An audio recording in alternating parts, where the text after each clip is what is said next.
All right, we're good. All right, that took like We're 10 seconds. alive. We're live. What's up, guys? Your boy Joey Shake 72 here with Philly Jim. The first What's up, everybody? one-on-one, the first one-on-one with Philly Jim. How you doing, Philly? What's going on, dude? I'm good, man. What's up? Glad to be on the hangout and talk about the birds. Yeah, this was kind of a last minute thing. I didn't know what to do tonight. I usually do my Madden streams every night, just And honestly, it's pretty cool, but I just want to do a little something different tonight. So we decided to hook up today and just talk some random Eagles stuff and what's been going on. So It was a game time decision. pretty much, yeah. So pretty much the new news today. You got the signing of Luis Perez, from the AAF, coming to the Eagles on a 1-year deal, and then you got the pre-draft visit for Jalen Ferguson from Louisiana Tech. Not really having good workouts with teams right now. Kind of struggling right now, especially I was reading up on a few things that he did that 3-cone drill. He had to do it like 7 or 8 times because of his lack of flexibility. Bending around the edge has been an issue. I mean, he's got 45 sacks in college, but um, you know. But Right. what do you about the news today? Whatever you want to do. Luis Perez. What do you think about Luis Perez on I've that 1-year never deal? fucking heard of. I'm gonna be honest. I've never fucking heard of him. I saw the tweet and I just went to YouTube and looked up a bunch of videos about him. And that was pretty much it. I mean, I guess he's gonna be a camp arm. Not really sure. Maybe Nate Sudfeld better watch out. Uh, I don't know. I don't know shit about him though. To be Yeah, honest. well, because the rumors originally were that the Eagles were going to bring in a veteran quarterback, and that Yeah. never really happened. But you saw how Teddy Bridgewater got what I think 8 million for I forgot how much he got paid for the year with the Yeah. Saints. Well, I think he got like $8 million, which is not. We can't go the Chase Daniel way, and Yeah. I Fuck don't know what that. that was all about. But don't get me wrong, Chase Daniel it's a good backup quarterback, but Right. way too much money though. Um, Yeah. let's see. We have You yeah, just Luis. don't want to. You just don't want to put too much money in a position that's not really going to play. I mean, it was really good having Nick Foles, and Nick Foles was worth every bit of that damn money we were paying him. He came in, he got hot every time, but you don't want to pay like $7 million for Matt Moore or somebody like that. Yeah. You don't need to be wasting cap space on that. I mean, the Eagles seem to believe in Nate Sudfeld a lot, and That's what I hear. you really see a big difference. Like when he was with the Redskins, a few years back, you could see the difference. I looked at his full games with the Redskins, especially he had a really really good preseason with the Redskins a few years ago, Mm-hmm. and I saw even when he played in I think it was 17, like the last game against the Cowboys when he came in and actually looked very good in the pocket. I mean, I even jumping in that game. What game was it? It was against the Redskins? With Yeah, yeah, and threw a touchdown to Aguilar like it was nothing. You know what I mean? he had a 158.3 passer rating in that game. Mm. That's great. I know for not that many snaps, but um, I don't really mind Nate Sudfeld at all. I really don't. I mean, I think he needs a little bit more time, definitely. Yeah, But this is all really going to crunch on Carson Wentz and what he could do this year, which I have full. me Uh, too. I don't. I believe in Carson Wentz. I believe he's going to do really good things this year. Like a lot of people don't think that, and you've probably run to Yeah, a a lot of people. shitload of them. So, um, I have no doubt in my mind about it. Yeah, I mean, as much as I love Nick Foles for what he did for his team, I think it is good for Carson Wentz to not have to uh, worry about there's a Super Bowl MVP standing on the sideline. You know, if Carson Wentz has a couple bad throws. I don't think it's going to get in his head that Nate Sudfeld's standing over there. So psychologically, it's probably going to be better for him. And I just think him having a full off season to work with these guys just isn't really what he got to do last year. he was rehabbing and everything, and so he missed a lot of the workouts and stuff like that, and couldn't really be a full participant, early in the spring and summer until he got cleared for contact. But I think he's really there's gonna be a difference with him working with the new guys like Deshaun Jackson, getting back in the room with Alshon Jeffrey and Nelson Aguilar and Zach Ertz and Dallas Goedert. It's gonna be really good for him to actually get that cohesiveness back during camp and stuff. Yeah, no, it's gonna, you know what I mean? I just can't imagine. Like I've seen Eagles fans call Carson Wentz selfish just because he was hiding that, the back fracture, whatever. Right. I understand. Like I'm like half and half. Like I understand, but I mean, like for the second year in a row, do you honestly think like Carson wanted Nick to come back in and? Hell no. No, I mean, would anybody want that? Just imagine what it's like to be Carson Wentz. Like Carson had that really good season. He was probably going to win the league MVP if he wouldn't have tried to run between two linebackers, which is something he's going to learn from. It's not. Is it always worth it to get those extra 2 or 3 yards? He'll learn from that. But imagine being Carson Wentz and you're like the young star of the league. You're going to win the MVP. And you get hurt, your backup wins the Super Bowl, and then you come back from the injury, and then you got people talking about every time you make one bad throw, even if this is one bad throw, people are talking about, why do we got a Super Bowl MVP on the sideline? Why do we got a Super Bowl MVP on the sideline? And that isn't gonna be there anymore this season. So I think that will help him a little bit. Yeah. Even though I don't think it was anything crazy for him last year, but I do think it kind of it was in the back of his mind a little bit. And I just think he'll be a lot better off this year, and there won't be that sort of pressure. There is still pressure because he does have to prove that he is still the same guy that he was 2 years ago. But, there won't be any crazy Nick Foles talk anymore, which will be good for him, I think. Yeah. I mean, the Eagles fans got to realize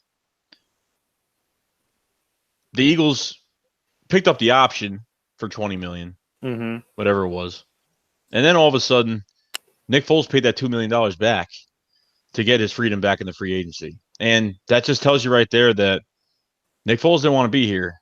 He didn't want to – I mean, he wanted to be here, but he wanted to be a starting quarterback elsewhere. And there was no keeping Nick Foles. I think when we could have got some value for him is I think what screwed everything up was the Denver Broncos trade with the Baltimore Ravens for Joe Flacco. I think that screwed up everything. And what it did was now that team, the Denver Broncos, was the team that Nick Foles was going to go to. That was the team that could have been his landing spot. The Jaguars just had to sit back and wait till we weren't going to franchise tag him because it wasn't going to happen. Right. It wasn't going to happen. So they sat back and waited. And then, I think the Eagles did right by Nick Foles to let him walk, let him do his thing. And we just got to move on. But he'll always be remembered regardless. I agree with that.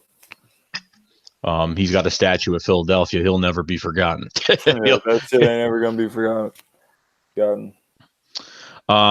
So the draft, right?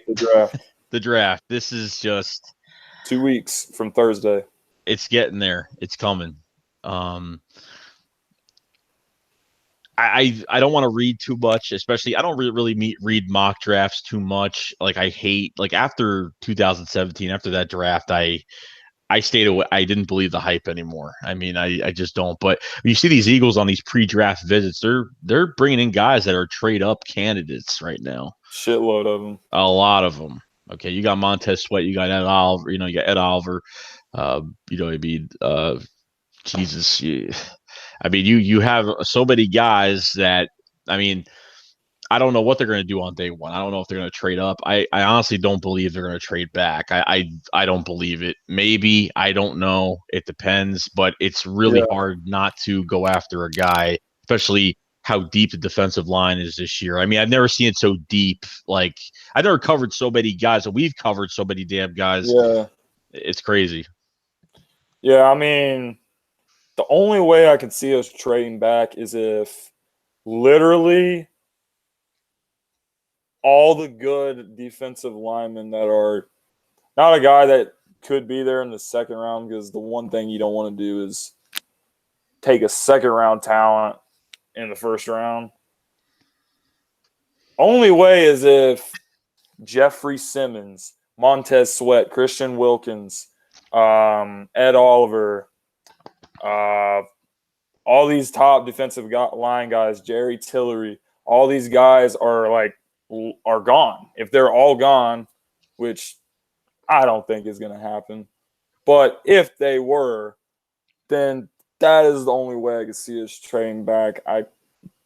I can't see us like passing up on any of these guys. I either think we're taking a defensive lineman or we're going to draft O-line. It really depends on. It really is going to depend on who's there, unless what we want to do is go get the guy, trade up for Ed Oliver or Christian Wilkins or whichever guy they really love the most and they think can make the biggest impact next year along the defensive line. So I'm not. This team is unpredictable. Like, you never know when shit is going to go down. Like last year in the draft, like I wasn't expecting the Eagles to jump over the Dallas Cowboys and go draft Dallas Goedert. I did not see that one coming. I think some shit like that could be brewing in the draft. Better than getting Donnell Pumphrey. Yeah, Better than jumping in front of the Cowboys to get Donnell Pumphrey. That was the worst thing we could have done. So just say, right? Just say scenario wise, all defensive line is taken. All the good guys are gone. Which the position are you going after? That's kind of still, to me, that kind of depends who we still got on the board. I still think I would think about AJ Brown. I would think about, I don't know. That's kind of a tough question. It depends on who is still there. It really does for me. That's a tough question for me to answer straight up. Understandable. Yeah. How about all right? So take out the Eagles' needs. Take out the Eagles. Take out the Eagles in general. All right. Who's your dream pick right now? Your dream pick for 25. 25. Okay.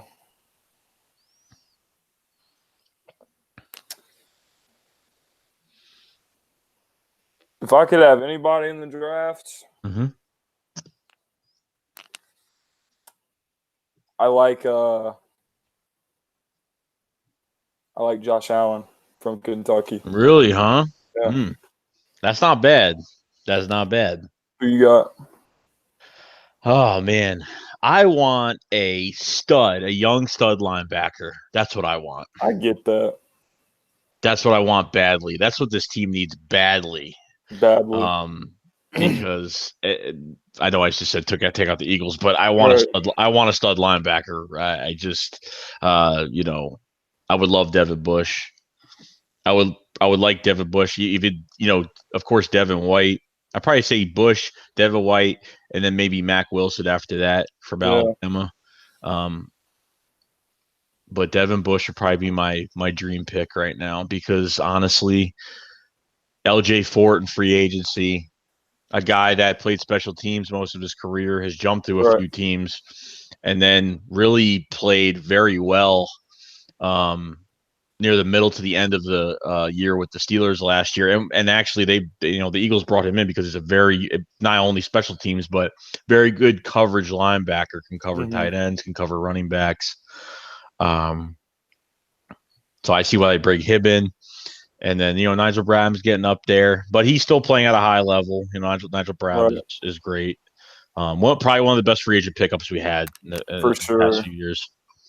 And then, why do I always forget this guy's name? That the other guy that we signed him to a 1-year deal.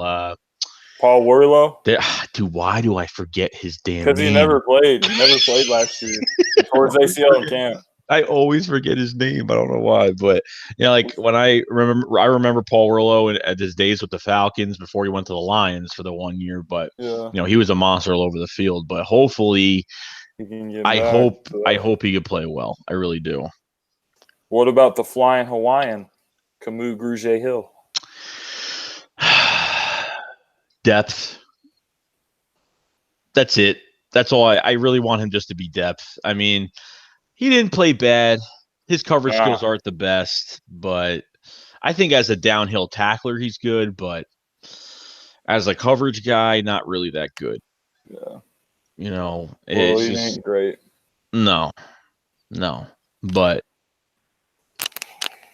damn, man, I don't know if we're gonna be able to get any of those top 3 guys because I don't know. I don't know if Mack Wilson is gonna be there at 53 or 57.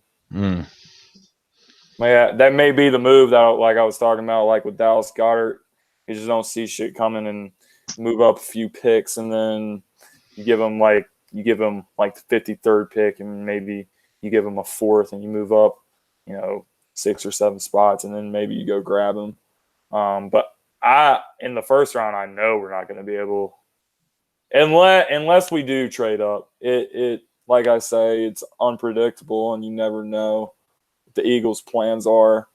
But if we chill at 25, Devin Bush and Devin White ain't going to happen. I know that. Yeah, no, it's going to be tough. It's going to be really tough. But, just say, you really don't know because the Eagles can make signings after this draft too. You know what I mean? Like, just say they go get a defensive end with the first pick. And you're like, why are we getting another defensive end? We're really we're kind of thin at defensive tackle. The newly acquired Malik Jackson, you got Fletcher Cox, you got Trayvon Hester. That's all you really got. You really don't have that second wave of guys to come in there fresh. And Trayvon Hester, I don't know. He had 2 sacks last year. I mean, he had that tip field goal though. That's where it mattered the most. That's where he mattered. That's all I remember about him. But I think Trayvon Hester is just. I think heard rumors about Gerald McCoy. Buccaneers want to trade him. I think he's crazy. Yeah, that would be pretty damn good, and he would be better in a 4-3 defense. He's been, they were, because the Buccaneers are switching to a 3-4 now, so they went, getting Vinny Curry back, that was huge. Had multiple offers with more money from other teams. The Giants even offered him a bigger contract, didn't go there, came back home, which was huge too because he, his sack numbers, Vinny Curry's sack numbers aren't there, but his disruption of the backfield, that's where I don't care about the numbers. I really don't, because honestly, Fletcher Cox, he's not going to get the sack numbers.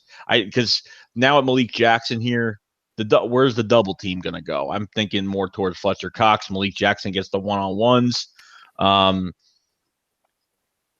and pretty much after that you got Trayvon Hester, and then you really don't have any. Timmy Jernigan is still a free agent out there. I don't know if he's ever going to play the same again after the spinal surgery he had, and then kind of came back, and then he left, and then he came back again. You know what I mean? So it's a shame because Timmy Jernigan was one of my favorite signings.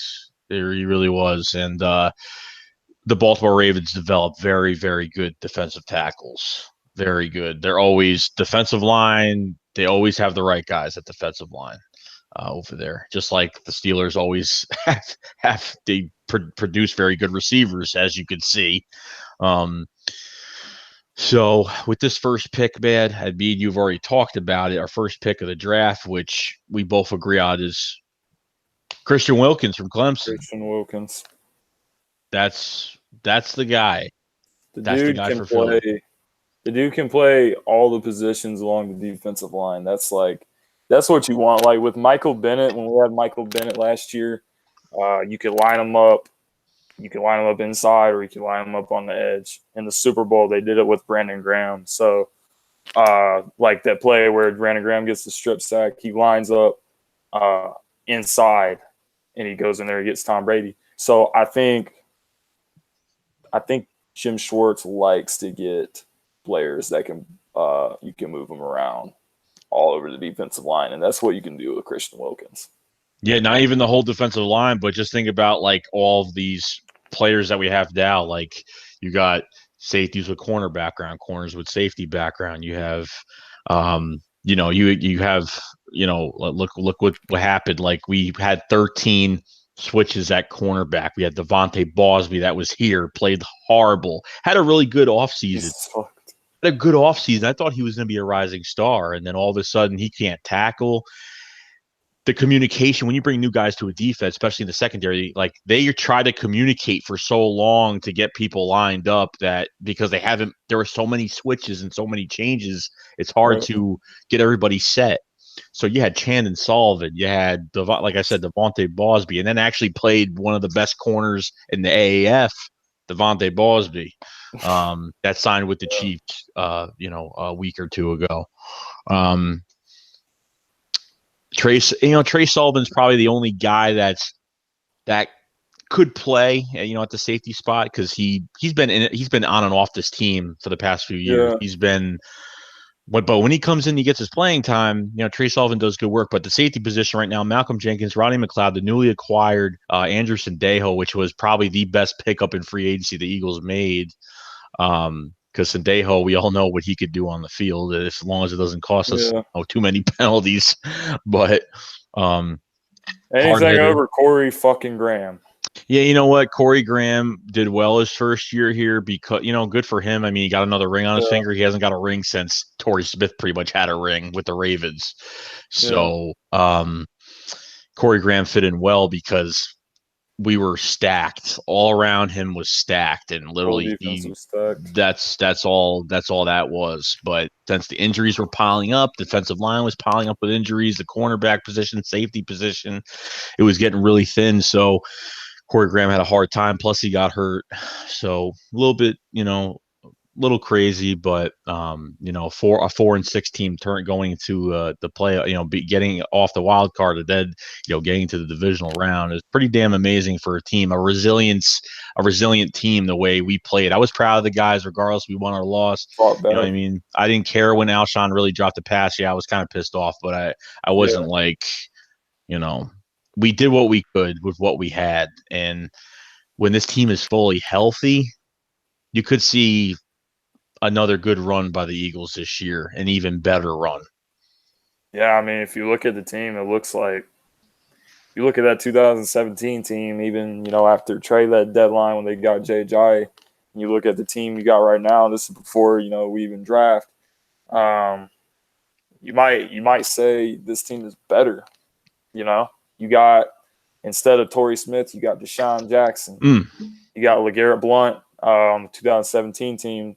You got kind of a younger version of LeGarrette Blount, a guy who can really get the extra yards, hit the defense in the mouth, Jordan Howard. You got instead of, and I love Timmy Jernigan. He was really damn good his first year with us before he had that back injury in the offseason. But then you got Malik Jackson, who he started off with the Denver Broncos and really good rotational piece in their Super Bowl run in Super Bowl 50 when they beat the Panthers. And then he really made a name for himself when he went to Jacksonville. Had some good years there. So you upgrade at the defensive tackle position. You upgrade at pretty much 3 key positions on this team.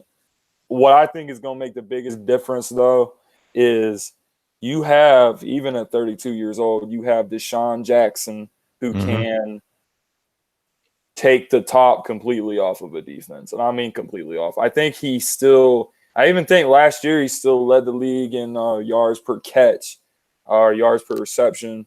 or whatever it was. But that just tells you the guy's in his 30s. He still has the speed that he had when he was in his 20s. And he's faster than Mike Wallace, even though Carson Wentz never played with Mike Wallace because he got hurt against the Tampa Bay Buccaneers. He's faster than Torrey Smith. He has better hands than Torrey Smith. And you can do other things with him besides just tell him to go run a go route. You can use him on end around plays. You can use him on special teams. He's the weapon. So this team is this is one of the best teams even before we draft. After we draft, I'd like to have this discussion again and see what we think about this roster. Is 53. But this could end up being the best team since Carson Wentz and Doug Peterson have been in Philly, back in 2016 when they both came here.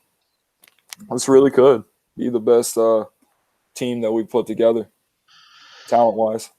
Yeah, no. I mean, I think Howie so far has covered, even though the linebacker position is still kind of right now, but he went after a linebacker. He went after a running back. He went after a deep threat. He re-signed and stabilized the trenches on both sides. Don't forget the offensive line, making Jason Kelce the second to probably highest paid center of the league, saving $4 million in cap. The restructure of Lane Johnson. Oh, yeah. Jason Peters, even though, you know what, he's been, last year he was taken out of games early. They were putting Big V in there. You still got George Bellotta back there, the 6'8", 350-pound rugby star. See what he can do. I'm actually excited to see what he can do. Can't forget him. And then you're pretty much covered. You got safety, restructured McLeod to keep him here for one more year. You know what I mean? And the cornerback spot, you pretty much retained everybody you got. You retained everybody. You got Ronald Darby on the $8 million, whatever, the 8.2, whatever it was for the year. And this corner spot could change this year just because, they could either bring in another guy to, bring up this competition a little bit. But at the same time, Jalen Mills, I made a video about Jalen Mills tonight. Is he, going to really have a starting job this year because he's doing a lot of this? But I don't know, man. That's tough.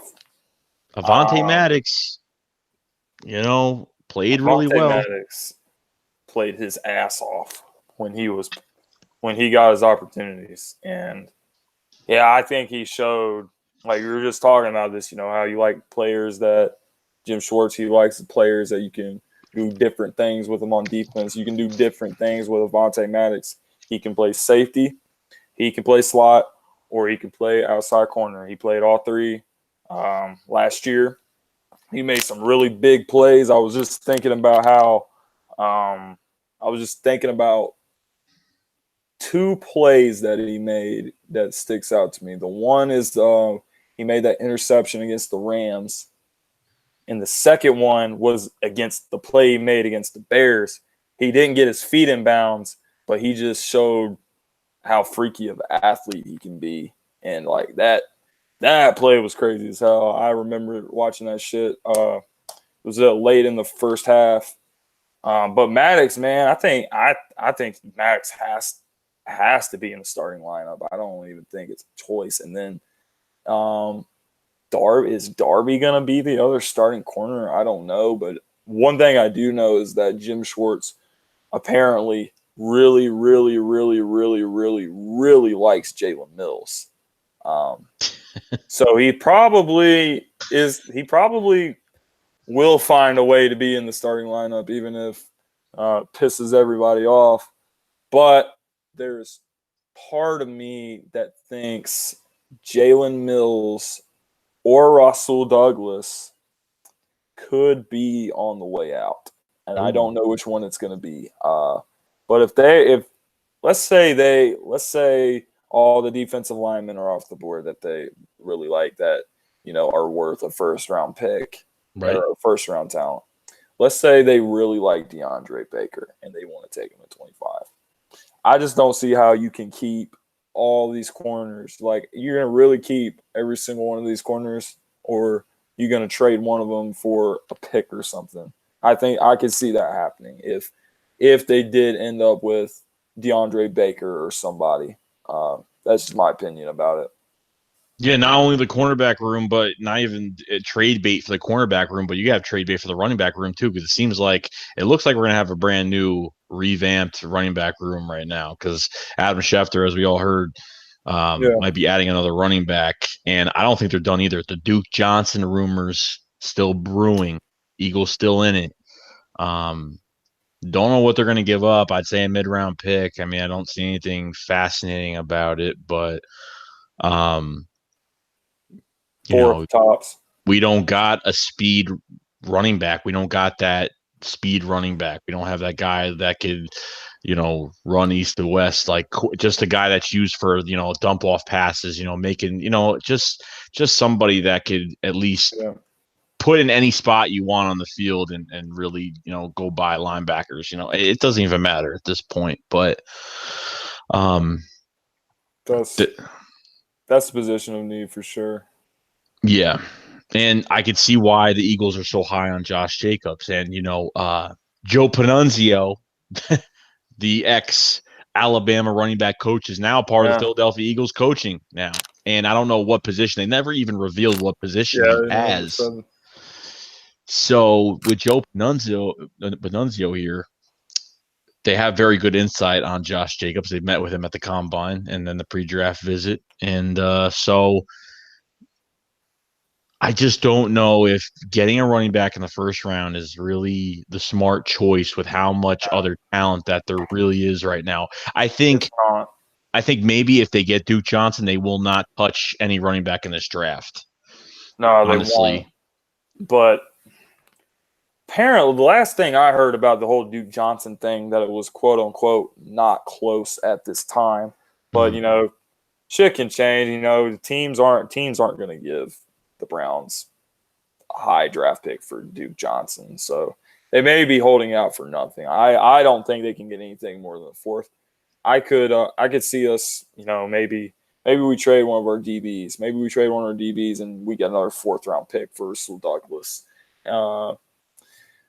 And then we use that extra fourth that we acquire, and then we trade that to Cleveland for Duke Johnson. But if we don't, there's a couple running backs that could possibly fill that role. Darrell Henderson, Justice Hill from Oklahoma State. You got from Texas A&M, forget his name. Yeah, I forgot too. You got Benny Snell as well. You got guys that can. You got a couple guys that could fill that role, and I think do pretty well. But we'll have to see. I think after the Howard trade, the whole Jacobs at 25 thing is out the window. They will draft a D lineman, and then the second round. The second round is where I could see them maybe looking at a running back, and that's a maybe. I still think they may not draft a running back until the fourth round if they do draft a running back. It depends. I could see them going. What I see happening is you draft a defensive lineman in the first round. Second round, you're going to probably take an O-lineman. You're going to probably take another offensive lineman and a safety. I think I've been doing those mock draft things from the draftnetwork.com. And pretty much every draft, I had us taking either Chauncey Gardner-Johnson from Florida or other kid that's from Virginia, the safety. Thornhill, I think, is his last name. So I think that's what's going to happen. And then I think in the fourth round, you can get your guys on Travion Williams. That's the Texas A&M dude, or Justice Hill, or one of those names. I think Bryce Love is going to fall, but Bryce Love, he won't be able to be on the field for a while. But if he never got hurt, he would probably be the guy that everyone was talking about, could be that Darren Sproles type of player. But I really don't know.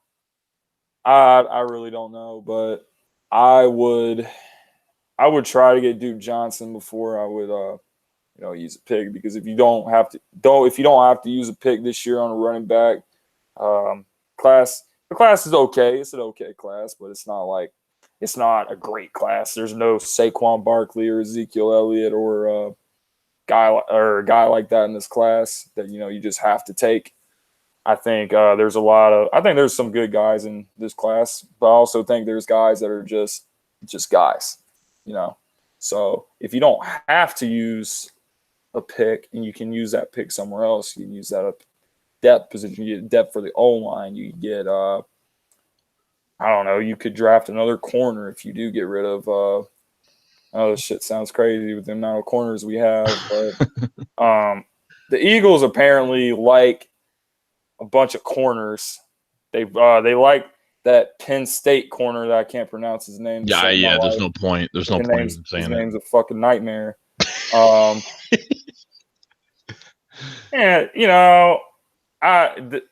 what my point that I'm trying to make is, if you don't got to take a running back this year, then don't. There'll probably be some better running backs next year if you really want to bring in a guy. It depends. I mean, it all depends on Jordan Howard too. Jordan Howard could ball the hell out this year, and he could end up. He's 24 years old, for crying out loud. He could be the guy for the next however many years we need him here in Philly, and then you just get a guy to complement him. It really all depends. I have no clue. I couldn't tell you which direction they want to go right now. Yeah, Chauncey Gardner-Johnson is a name that's come up a lot. Yeah, and that's a guy who can play safety and can play nickel. Hello, can play multiple positions, so that's going to catch the Eagles' eye. Another one, yeah. I just because the safety spot has got to get done too, because Rodney McLeod's going to be gone after this year.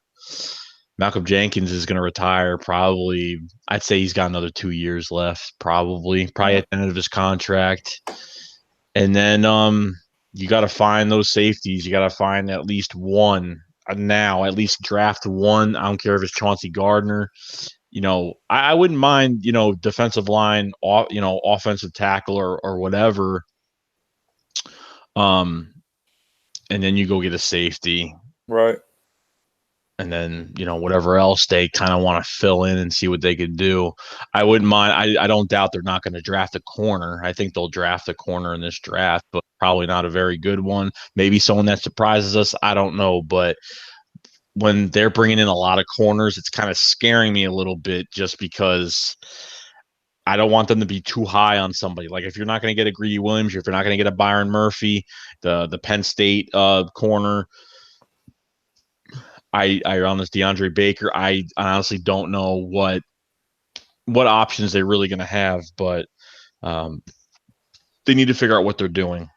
And this is I couldn't even make the decision myself. These guys get paid the big bucks, so I couldn't even. This is very stressful.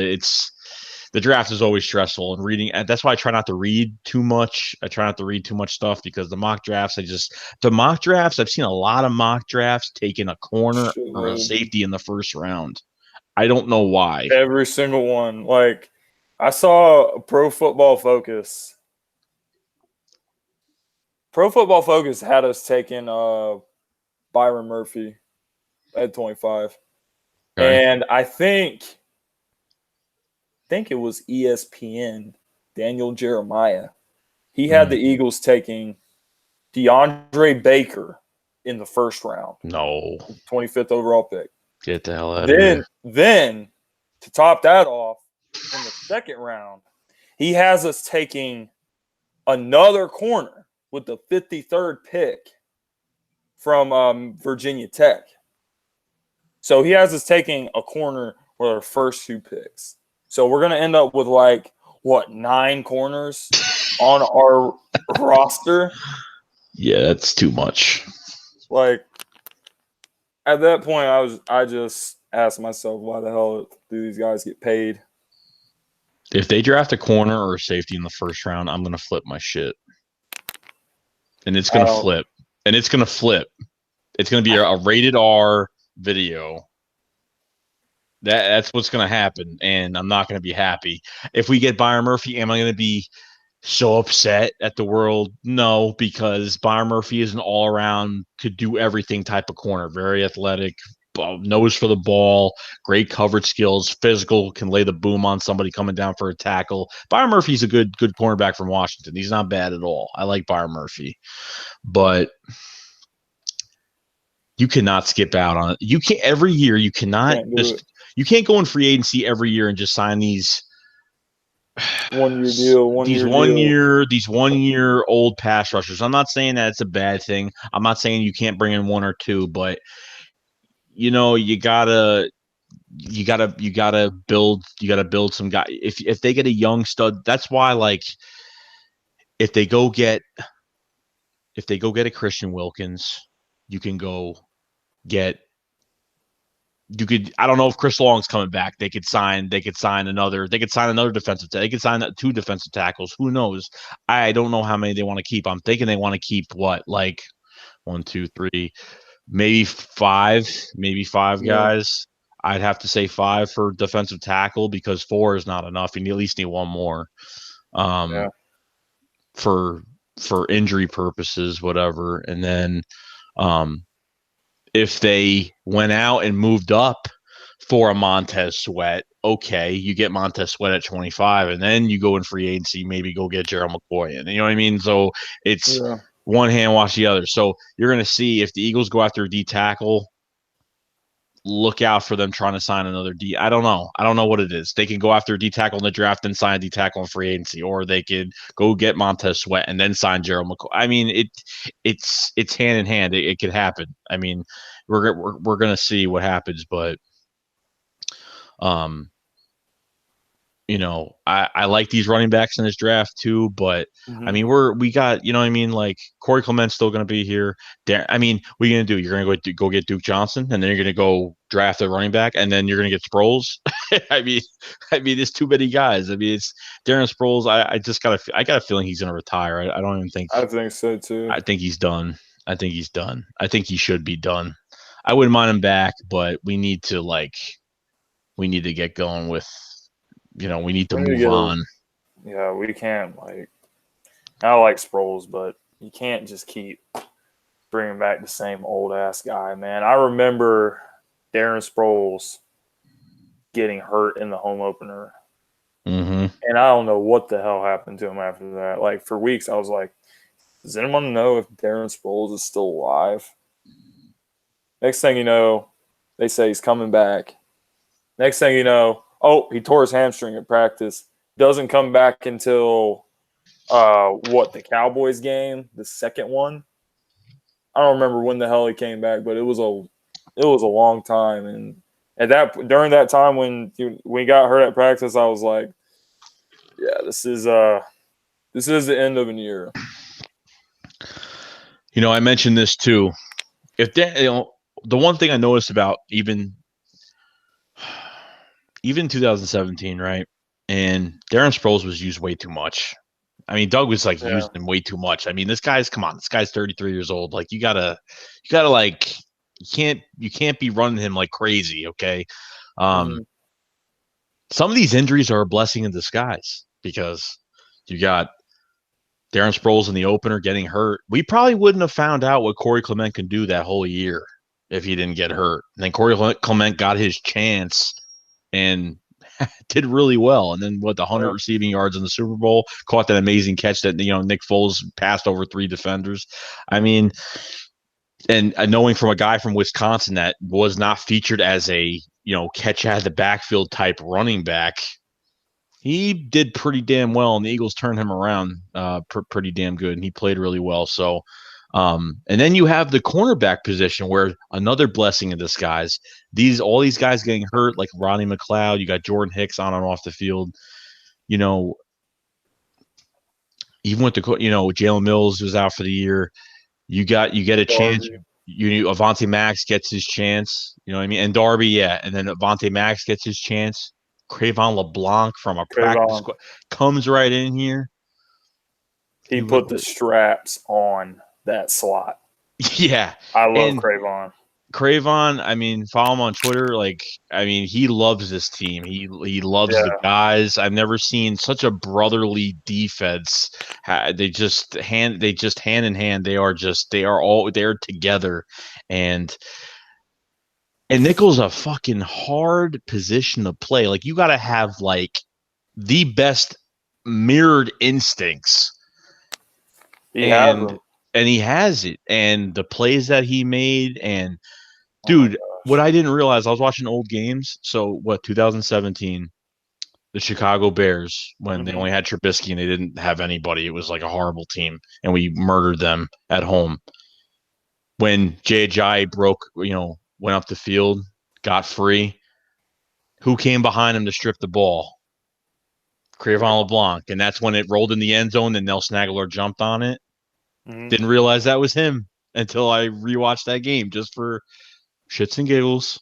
Rewatched it like it was some kind of sign or something.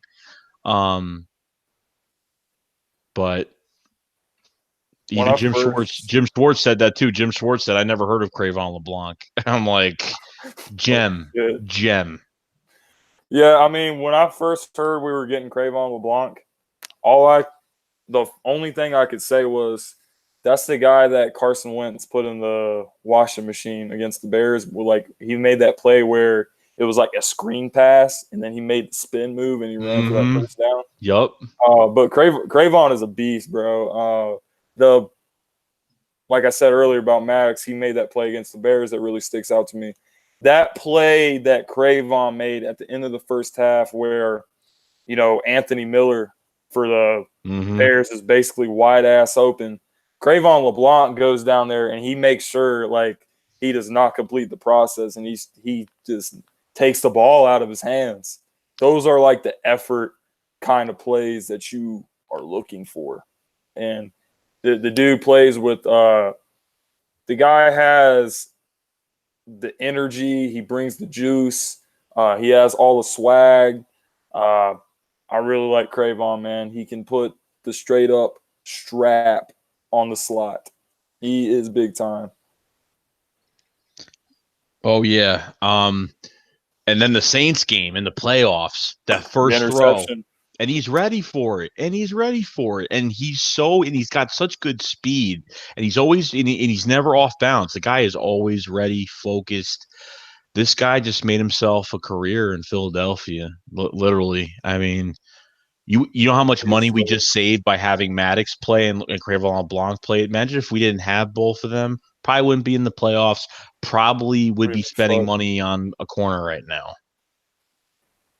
So you just saved yourself 2 spots. And you have Jalen Mills trying to fight for a spot. You got Ronald Darby's aiming to be back by, I think, preseason week 3. And then Rasul Douglas is most likely just a red zone cornerback, not much field behind him. He uses long arms, big body.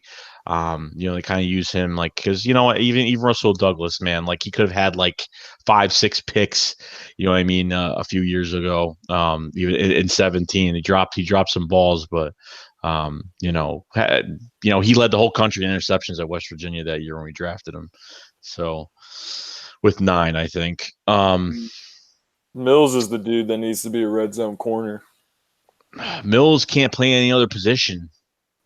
Period. That's where he's going to be in trouble, because I know LeBlanc staying at nickel, Rasul staying at outside, I guess. I mean, that's where he could be used the most, but Mills really, I mean, he got torched. They got torched really bad. Badly. It's even Deshaun Jackson. I mean, first play of the game, just That like, was oh my bad. god.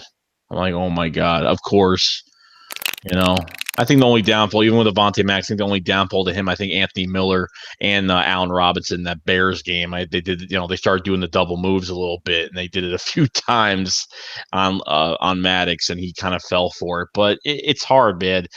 With the 4-3 defense, you don't need those top corners in the league to be on your team. You just need those guys, those mid-tier corners that are going to cover for a bit. Defensive line is where, in a 4-3 defensive line, is where it's going to matter the most in the trenches. You get the pressure, takes it a lot. It's a lot more easy for the cornerback position. It's hard getting there's no such thing as a shutdown. It is hard getting a shutdown corner. You do not find those guys. You really don't. You really don't find those guys at all. It's very hard unless you absolutely know, like, somebody unless you have the first pick, the top 5 pick of the draft, and you can go grab somebody, go ahead. Ramsey, Marshawn Lattimore has worked out pretty damn well as well for the Saints. Sidney Jones, who drafted in the second round, he was a top 10 pick in the draft. And, we took a chance. Hasn't been able to stay healthy. Sidney Jones is a whole nother pice, too. Where this is a big year for Sidney Jones, man. He has to – I think this is the year he has to, show that he wasn't a waste of a pick, or he's going to be a waste of a pick. Yeah. And he'll just be another one of those corners that we talk about, like, oh, remember we drafted – Sidney Jones and he was trash, and he'll just end up being another Bradley Fletcher. He'll be another Kerry Williams. He'll be another Nate Allen, one of these bum defensive backs that we talk about. I hope he can get to if he can get to how he played when he was at Washington. That's going to be huge for this defense. I hope he can. That's all I can say about him. I think he's just meant for outside. I don't think he can't be a nickel. He can't play in the nickel at all. No way. I remember that. I forgot what game it was, but he hurt his hamstring and then he came back in and then he got burnt. Like, he came in back injured, and I forgot what game it was, but I was like, dude, like, just take him out of the game. Like, why? Why make it worse? I mean, it's just it was bad. Really bad. So I was excited about that pick. I said, you know what? He's going to sit out for the year. He'll come back. He came back later in the year. He showed a little bit of promise. The last game against the Cowboys, he came back. And, and then, the past year came up and he just can't stay healthy. And, it's this cornerback room is going to change real quick. And the Eagles, Jalen Mills on a contract year right now. So, he's going to play his heart out as much as possible. But this D-line needs to stay healthy for us to succeed in games. But not only I'm not even talking about the defense. This offense right now needs to be averaging 30 points a game. This is all Mike Groh. This is all Mike Groh, man. I mean, I understand, I didn't like Mike Groh last year. But one thing I will say is I think – the team was calling way too damn conservatively, when Carson Wentz came back, because they were scared that he was going to tear his shit again. And now that I think he's going to be 100%, the play calling will be a lot better. The play calling got better when Nick Foles came back. And I think that was because they didn't worry about Nick Foles tearing his ACL and shit. And Nick Foles just went out there and said, you know what? I got nothing to lose, so I'm just going to go out here and chuck shit around. And there wasn't really that same feeling of, oh my God, they're trying to play it safe all the time. So, and I don't think that is going to be the same deal with Carson Wentz coming back. He'll probably be 100% healthy, like I said. So you got all these damn playmakers. On offense. Do something with it. You got Deshaun Jackson and Alshon Jeffrey and Nelson Aguilar, and you got Dallas Goedert, and you got Zach Ertz, and you even got Richard Rodgers. You got Jordan Howard. You got Corey Clement. Let's see if you draft another running back.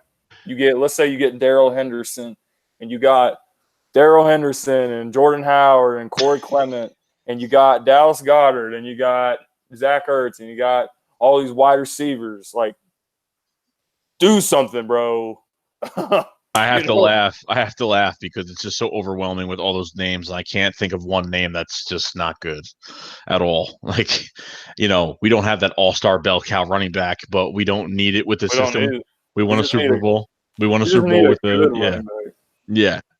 We went by committee in the Super Bowl. You know what I mean? We went by committee, and every running back wasn't all about who's getting more. They were all in together and didn't give a shit. What mattered was winning a goddamn championship, and that's why we won the goddamn thing. That's why we won it. But this offense right now, man, is loaded. It is loaded. You got too fucking loaded. Alshon Jeffrey on the immediate routes. You know what I mean? You got him throw the ball 50-50 balls to Alshon Jeffrey. Half the time he's going to catch him. He's going to come down and catch him, or he's going to get held for a penalty.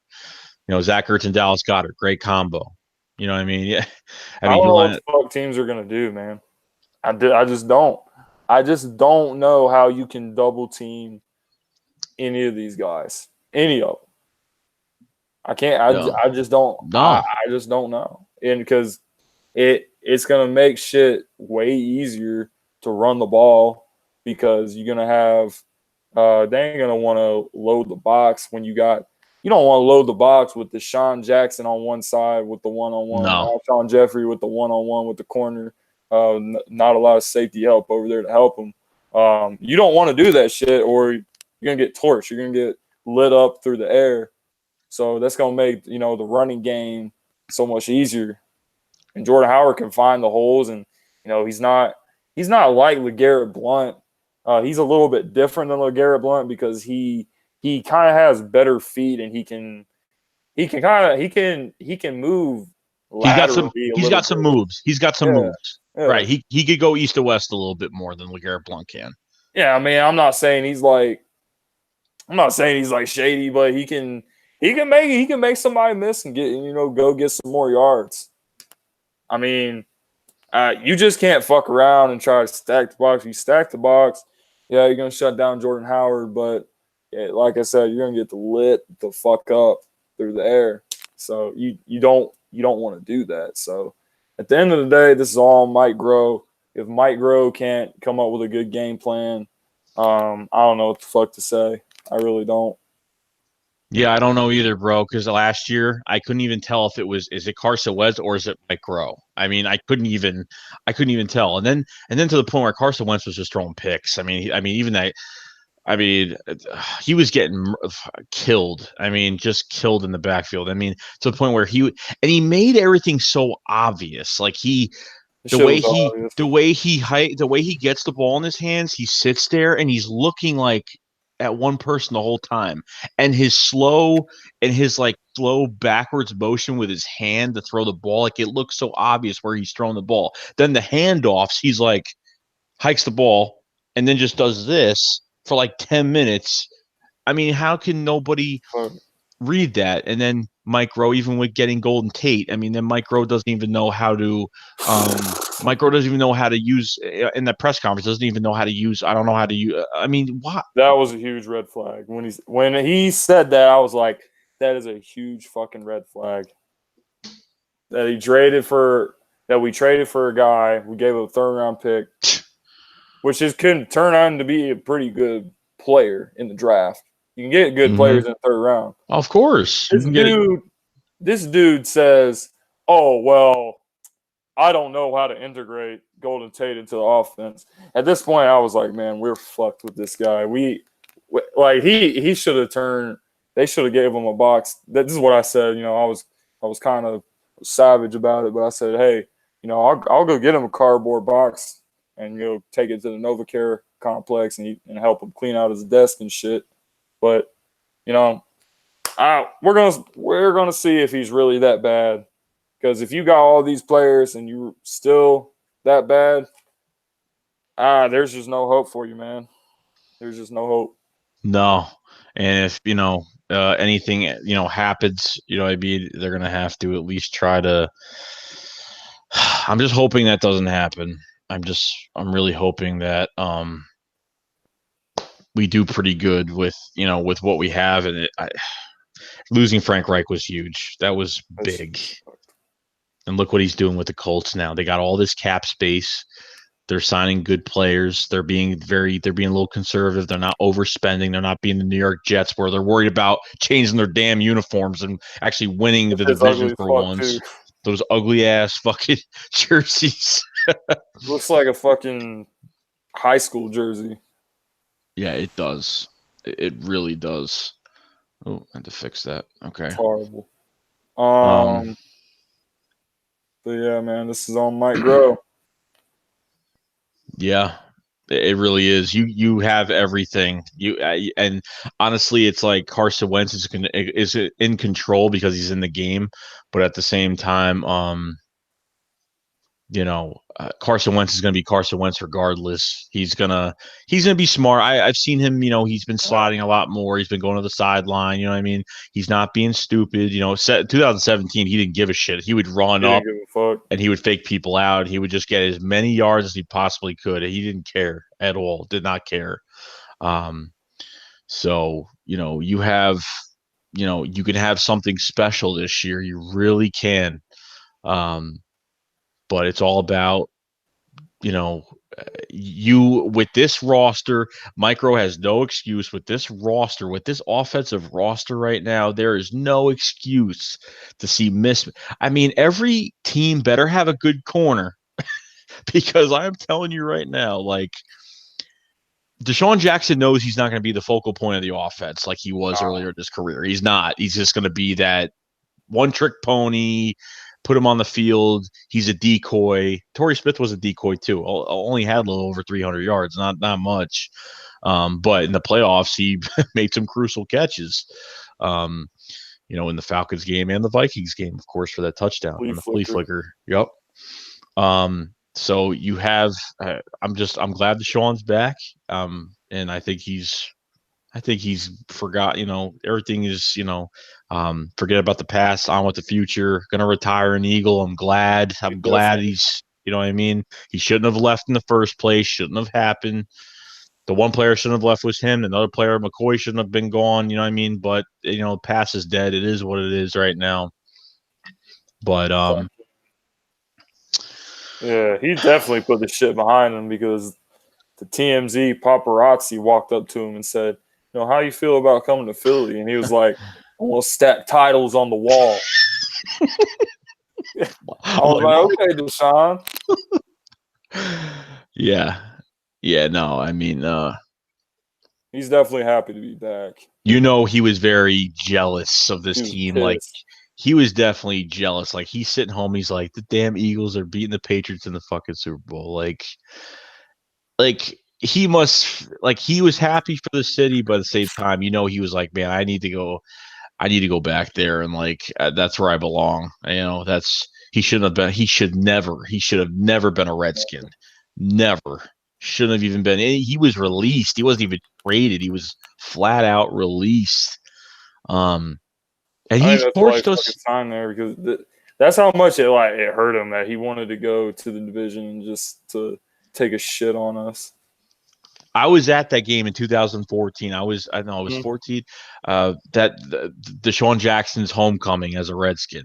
I was at that game, and that was just it was nuts because pushing and shoving, and Malcolm he had Deshaun came in that game with a little bit of a shoulder injury, and Deshaun got tackled on the ground. Malcolm came up, Malcolm did a dirty hit. He put his shoulder into him while he was on the ground, and then the pushing and shoving came, and then that's when it was the Chris Baker hit on Nick Foles and the whole thing. Fucked up. Yeah, I mean, Deshaun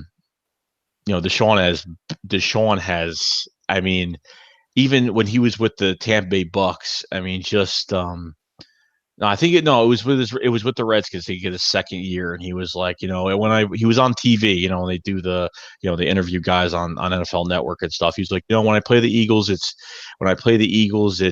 personal. You know what I mean? I understand the whole thing.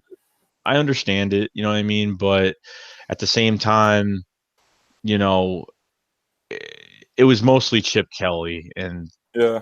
That's what it was. It wasn't the Eagles. It was Chip Kelly, and he's been bitter about it ever since. But now I think he's got a family now. He's in a whole different place now, and even when you're talking about Jordan Howard and how he's such an upgrade. When they asked Jordan Howard the question about Deshaun Jackson being on the outside, if you noticed, he smirked, kind of smirked, and was he's happy about it because you know what, he said, Jordan Howard said, can't load up the box. You got so much on the outside, and Jordan Howard is going to pick his poison, which holes he going to go into, and where he's it's a win-win for the Eagles with that signing. And he's 32 years old. Mhm. You know what I mean? With Deshaun Jackson's 32 years old, but hey, you know what? That guy could run. I think he's the best deep threat in the NFL. Like you said, the 18 yards per catch, or Yeah. 18 yards yak, whatever the stat was. I mean, Tyreek Hill may have something to say about that, but No. other than that, I would say you're right. Yeah, no, Tyreek Hill, I'll give him credit, but no, I don't. I don't think so. I think Deshaun is like neck to neck, but maybe an inch higher, maybe a little bit higher, just a tad bit. I think they're neck and neck too. I don't know. I think Tyreek does have he's like 10 years younger than Deshaun. That's the only thing. Mm-hmm. But Deshaun still says he can run like he did when he was 26. He came out and said that a while back. He was like, "Oh, I'm 32 years old, but I feel like I'm 26. I can still run." And I believe him, man. He led the league with yards per catch. So he's the best deep threat wide receiver Carson Wentz has ever had. Yeah, Deshaun Jackson in his early years is better than Tyreek Hill, faster than Tyreek Hill. Being drafted by the Eagles, I think Deshaun Jackson blows him away. Now I think but yeah, there's we can't. I mean, it was so bad. Like even like did I have a deep threat, and then like even that Colts game, we used like 2 tight end sets the whole game, like the whole I can't believe we won game. that game with 2 tight ends. Yeah, Kamar Aiken and shit playing. I was so excited for him because I was like, maybe he'll turn around, but there's always like that one receiver that the Eagles bring on the team, and that people are always like, "Oh, this guy, he's gonna be like a legit," and he's like a off-season training camp hero, like Bryce Treggs and Paul Turner. Oh Jesus! And all those motherfuckers. Even like all those receivers that the Ravens had, Brashad Perriman was a first round pick as well, and he did not work out at all either. And he's been going from team to team to team. So yeah, we had a lot. Shelton Gibson, I'm done. I'm just done. I'm finished. Yeah, man. I thought Shelton was gonna pan out, but fuck that, man. No. There's a good preseason, but that's pretty much it. Yeah, I mean the Eagles. There was a report that said the Eagles were visiting with Christian Wilkins, but they're also going to be visiting with Paris Campbell. I think he can. I think he can. The Eagles want him. He could be at what they wanted Shelton Gibson to be. He's fast as fuck. No, did Marquise Hollywood Brown get hurt? He got hurt at some workout thing, but people are still saying he'll probably go late first, maybe early second. I heard Peter King from Sports Illustrated say he still thinks the Eagles should take Hollywood Brown with the 25th overall pick. I thought that shit was crazy. Man, I mean, I wouldn't be pissed about it because I like Hollywood Brown. Before we got Deshaun Jackson, I kept like harping about it, man. We got to get Hollywood Brown. We got to get Hollywood Brown. We got to get Hollywood Brown. We need a dude that can fly down the damn field. But that shit would be crazy if they took him with the 25th overall pick because I just wouldn't be expecting it. But I wouldn't be like too pissed off about it. It wouldn't be my first pick, but shit, as many targets and weapons as you can get on this team, you already have a shitload of them. You get more of them, you're just loading the shit up. Now with Nelson Agholor, the Eagles picked up his $9.3 million option. Now, with Nelson Agholor being here for this year, now when you pick up a 5th-year option, most likely the team wants to try to figure out the trade, the market for the player, and see if they can re-sign him. So yeah. Nelson Agholor with pretty much his last year on contract in Philadelphia right now. Do you think the Eagles are going to draft his replacement? Other than Mack Hollins, Mac Hollins I love. I just wish he was healthy. And Yeah. Mac Hollins, when he had his chance in a game, he made he made it like it was his last play of his career. And I don't know if Nelson Aguilar is going to be here. I'm wearing this. I'm wearing this, but Yeah. I was a big Nelson Aguilar hater, so a long time ago. So I think I all of think a us lot were. of us were, man. He that fucking play against the Seahawks when Zach Ertz had that screen pass, he took it for a long touchdown. Motherfucker wasn't on the line of scrimmage, so the play got called back. That shit was aggravating. And not only that, he burnt the shit out of Richard Sherman. Yep, and dropped that Richard pass. Sherman was still good, and he dropped that shit. But I like Nelson Aguilar. I think he was very much underutilized last season.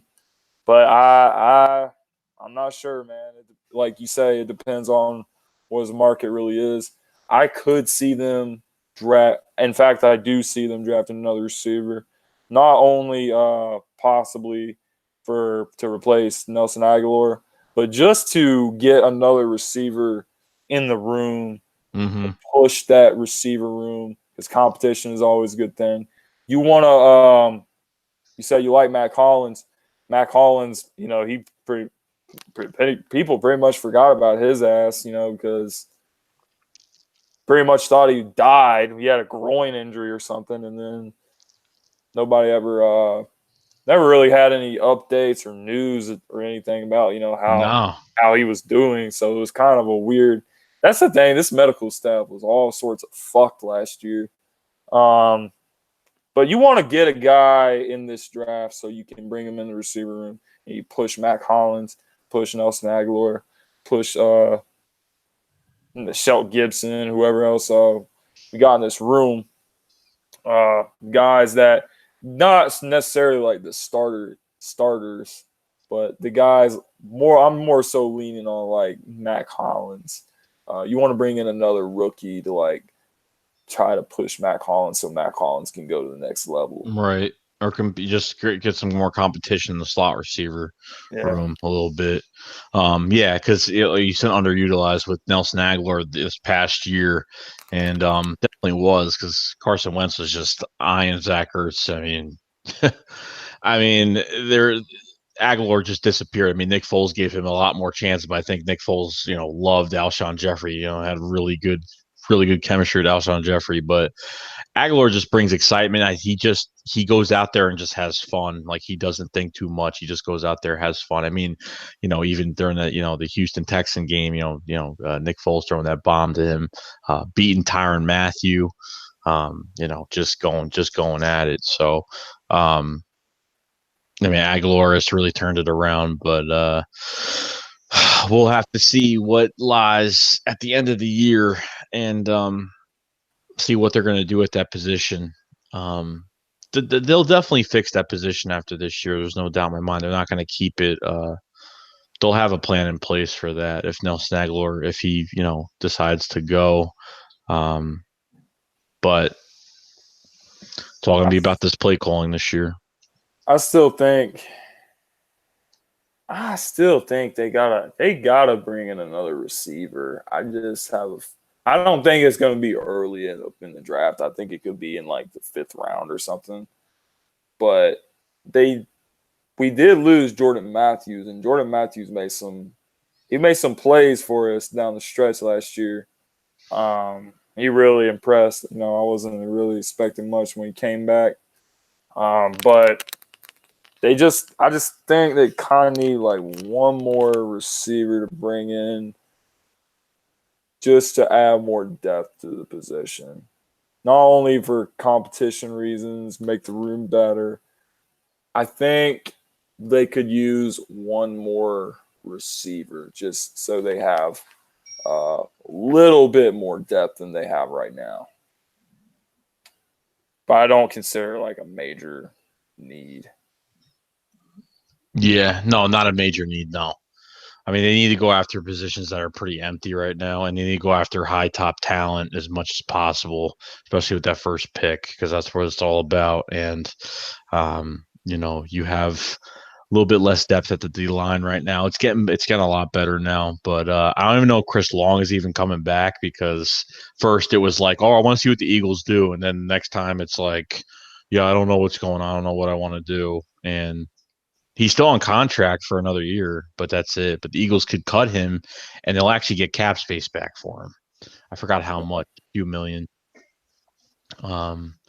So all I'm happy about is the re-sign of Brandon Graham, because the defensive end market was really getting, a lot of guys, like, we're getting franchise tagged, and there's still guys out there. There are still guys out there right now. You got Ziggy Ansah out there right now. You got a few guys out there in free agency still looming. And the Eagles could pick up, because I have no doubt in my mind, because Howie's going to do those. Howie does those little depth signings that make a big, the Patrick Robinson signings, like those little, those little depth signings that make a huge difference with the team. So, we'll see what happens with that. But this draft should be pretty exciting. See where it goes. There's just so much to choose from. It's so hard, because how they pick a guy is based off not just what he does on the field, but that's why they have these interviews. They have these interviews, or have these, they have these meet and greets, whatever, these visits, because they want to find out what kind of person they are. Some guys have some issues off the field, or they had an issue early in college and never happened again. So there's they just want to see, get the right fit and see where it goes. I just don't think a running back is going to go in the first round right now. I just don't think they would really. I just don't think. And we don't even know. Who knows if Josh Jacobs drops? The draft could change in many ways, or the draft could change in many ways. So if Josh Jacobs, just think of it, if Josh Jacobs gets picked up early, that means another player is going to get dropped to us, closer to us. I mean, that's the good thing. So if you get, there's teams that need, a quarterback or two, there's teams that need corners, teams that need linebackers. We're going to get a star. They just got to pick the right guy. Yeah, that's why you got to hope for Josh Jacobs. I've always thought all along that there would be one team that was going to reach for Josh Jacobs well before we picked. I thought, I still have a feeling some team's going to reach for him in the top 15, and then that's gonna have an effect on the rest of the draft. But I've done like 9 of those mock draft things from that draft website. And one of them, Josh Jacobs was on the board with the 53rd overall pick. So, I mean, that thing's completely random, but you never know what the hell can go down. I just don't know about Jacobs. I just don't know about Jacobs since we got Jordan Howard, because I always thought Josh Jacobs would be like the early back, even though he really wasn't in college. If the Eagles were going to draft him in the first round, I would think that they want him to be like the lead guy, and then they complement him with someone else. So when Jordan Howard came, I was pretty much like, probably not going to draft a running back. We may still draft one in the second round. But we probably, if we do draft one, we probably won't get one until like the 4th round. Yeah, I can see that. That's what I think is going to happen. Yeah, they cannot screw up the 25th pick and the 2 second rounds. They can't screw those picks up. Like, those picks got to be dead on. Dead on. just don't draft another fucking Marcus Smith in the first round. I'll be honest with you, bro. When we drafted Derek Barnett, I wasn't really too thrilled about it. I was half and half with it. I was like, eh. That was because Vinny Curry, ended up leaving, and on a big contract, we had to get rid of him because his numbers, he had that pretty much one good year. He was overpaid like shit. Oh yeah, and that was just a wrong move. So, I wasn't happy with the pick. It wasn't a sexy pick. It was just, I didn't think it would work out too much, but Yeah, I thought we were going after Dalvin Cook all yeah, day. I thought he was going to be the dude. I was that surprised. that's who I wanted in that draft. I want Dalvin Cook that badly. Yeah. Yep, that was him. And then apparently the Eagles were very high on Christian McCaffrey. That was their guy apparently in that draft, but he wasn't going to drop us in that draft. There was no way that was even going to happen. And he's worked out really well for Carolina. But I don't know, man. This is going to be tough. This is going to be a really tough. It's going to be, thank God it's coming quick because after the draft's over, we can sit back, relax, figure out what, other signings he's, how he's going to do in the next month. Yeah. And that's really it. And then, we got I think early workouts. I think the 15th, I think. Yeah. Is workouts. So we'll look forward to that. And then we wait until mini camp and OTAs, and then we just got another few months until all that starts, and the season will be here before you know it. We just gotta wait until that schedule comes out because that's what Can't I'm wait till waiting that for. fucking schedule comes out, man. I want to get. I am trying to go get tickets to the Patriots game. Mm-hmm. That shit is gonna be. There's gonna be a shitload of people there for that one. That's gonna be a big game because that's gonna be an important game for Carson Wentz because there's waited so long to win a Super Bowl, but the one problem with the Super Bowl was how it kind of divided the fan base between Carson Wentz and Nick Foles. And let's say we lose that game to the Patriots, man, the Nick Foles people are going to be having a field day. Oh yeah, they're gonna come out. Mm-hmm. So I just want to know when the hell that game is. I want to know if it's. Rather it be like a 4:30 game, but I have a feeling it's gonna be a Sunday night game. That's what I'm saying. I feel like it's gonna be Sunday night. 4:30 games.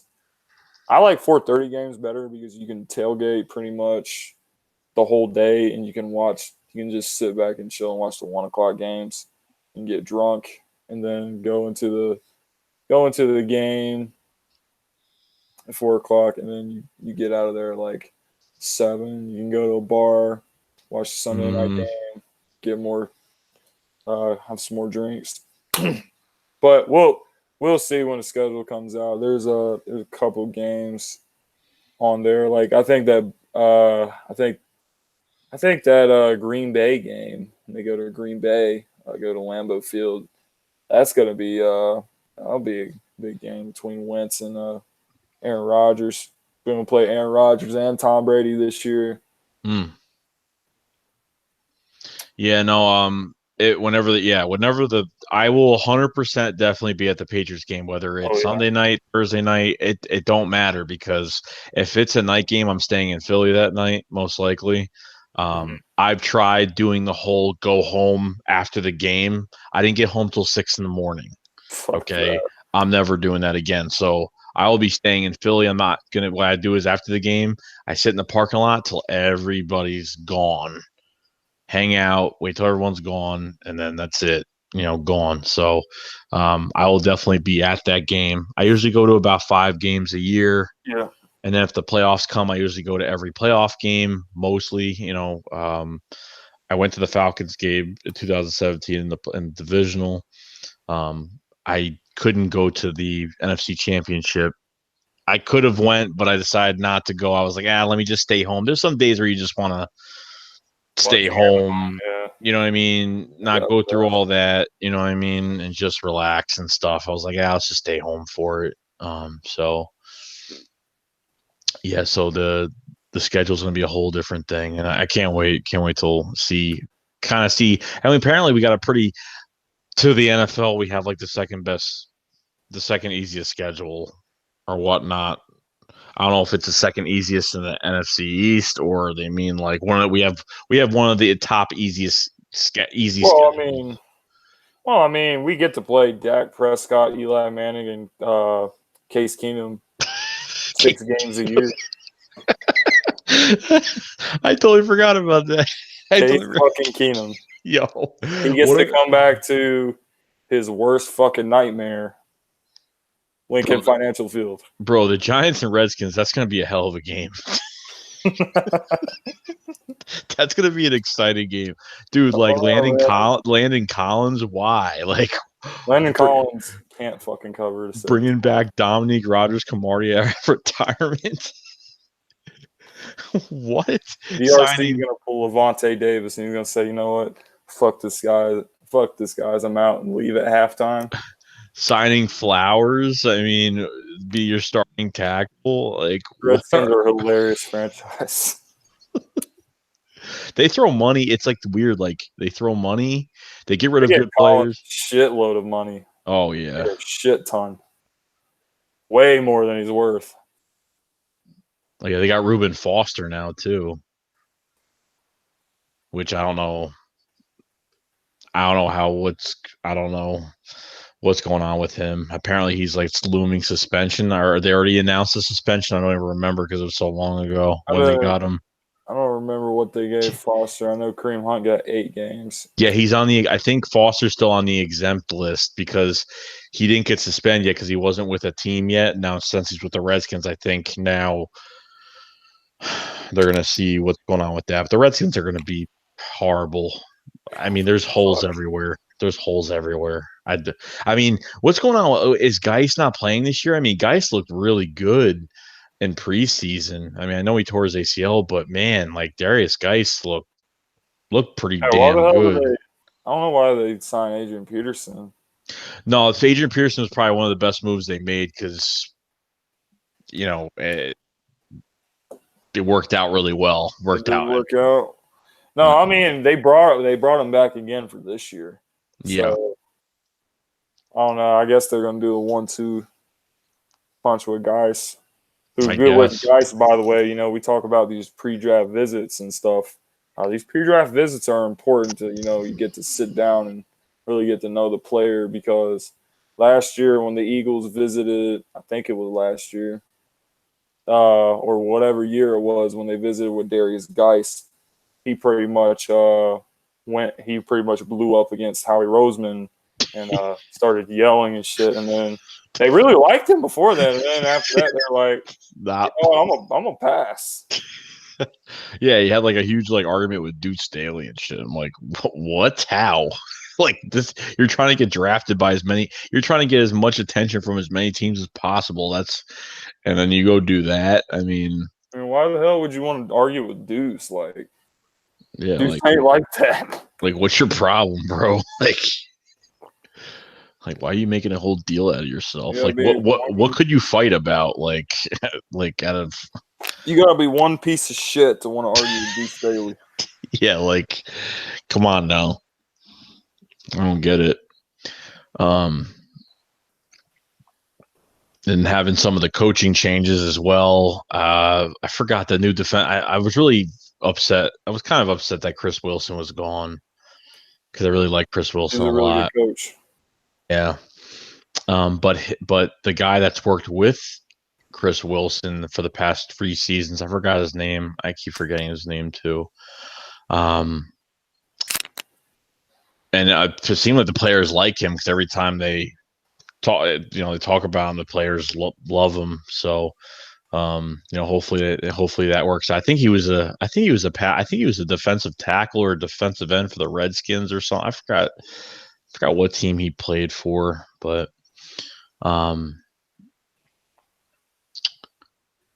it seems like the Eagles are making a lot of moves, especially for the coaching as well. Bringing Panunzio, a few an ex-Eagles tight end from a long time ago is one of the assistant tight end coaches now. Is a few guys they brought in. They're making some changes, which isn't a bad thing. I don't mind them making changes with the coaching and everything. I mean, I honestly thought Jim Schwartz wasn't even going to be here this year. I didn't think Jim Schwartz. I thought he was going to at least get like some type of head coaching job, but it never happened. Never happened. I think it's a good thing that we're keeping him. I think people were a little bit hard on Jim Schwartz last year, but oh yeah, 100%. I give Jim Schwartz a lot of credit because everybody on the damn defense got hurt, and he still had some good game plans during the season. Hell, he held the Saints to 20 points in that playoff game after we got beat us by 40. But that was when all our guys got hurt. But when we actually had some guys in secondary, we held the offense to 20 points. Fortunately, we just came up short on the last drive. But I think Jim Schwartz gets a tough break from a lot of fans. But I actually think he's a pretty good coach. Except he loves Jalen Mills. Yeah, he loves Jalen Mills, and sometimes he gets way too that prevent defense on 3rd and 15. Oh my, that Titans game! Oh my God, Titans game. The shit happened against Dallas too. The first game. It was like a 3rd and 15 or something, and then they ended up converting that, and they go on to score a touchdown on a drive. So that's hopefully our defensive line gets better. So when he does do that shit with the DBs, people are wrecking shit. Fletcher Cox and Blake Jackson are like pushing the pocket in and shit like that. Yeah, like Haloti Ngata became like a starter, and Haloti Ngata was a really bad signing in the end. It wasn't a good signing. Yeah, he just doesn't have it. It's just he just doesn't have it anymore. He's not like how he was with the Ravens. It's just not who he is anymore. Too old, just can't. It is what it is. Even like when we had Destiny Vile, he wasn't really a bad player. Destiny Vile, like, wasn't a bad player at all. He contributed when he did. I think he was a lot better. He actually just signed with the Jets, I think, today. Yeah, we'll see. We'll see what happens, but this is going to be a hectic 2 weeks. I'm excited for this shit, though. The draft is always one of my favorite times of the year because there's so many like players that you can look at and you don't know which guy the Eagles really want. And it could be anybody. So that's the fun part. It's kind of like Christmas in a way. Yeah. Since you're like the Twitter guru, because I've had Twitter for probably a year and a half. Yeah. And I don't, I've gotten more used to tweeting, and I don't do it like all the time. But now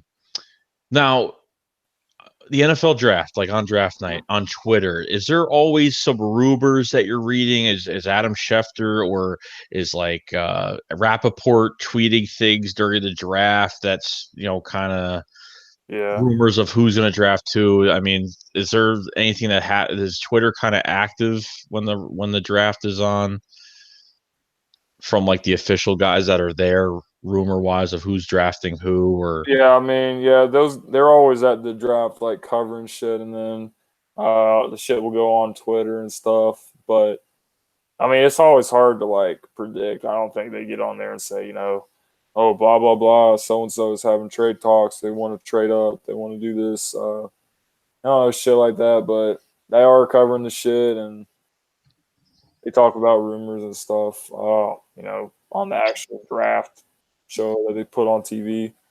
But I don't think it's anything crazy like that.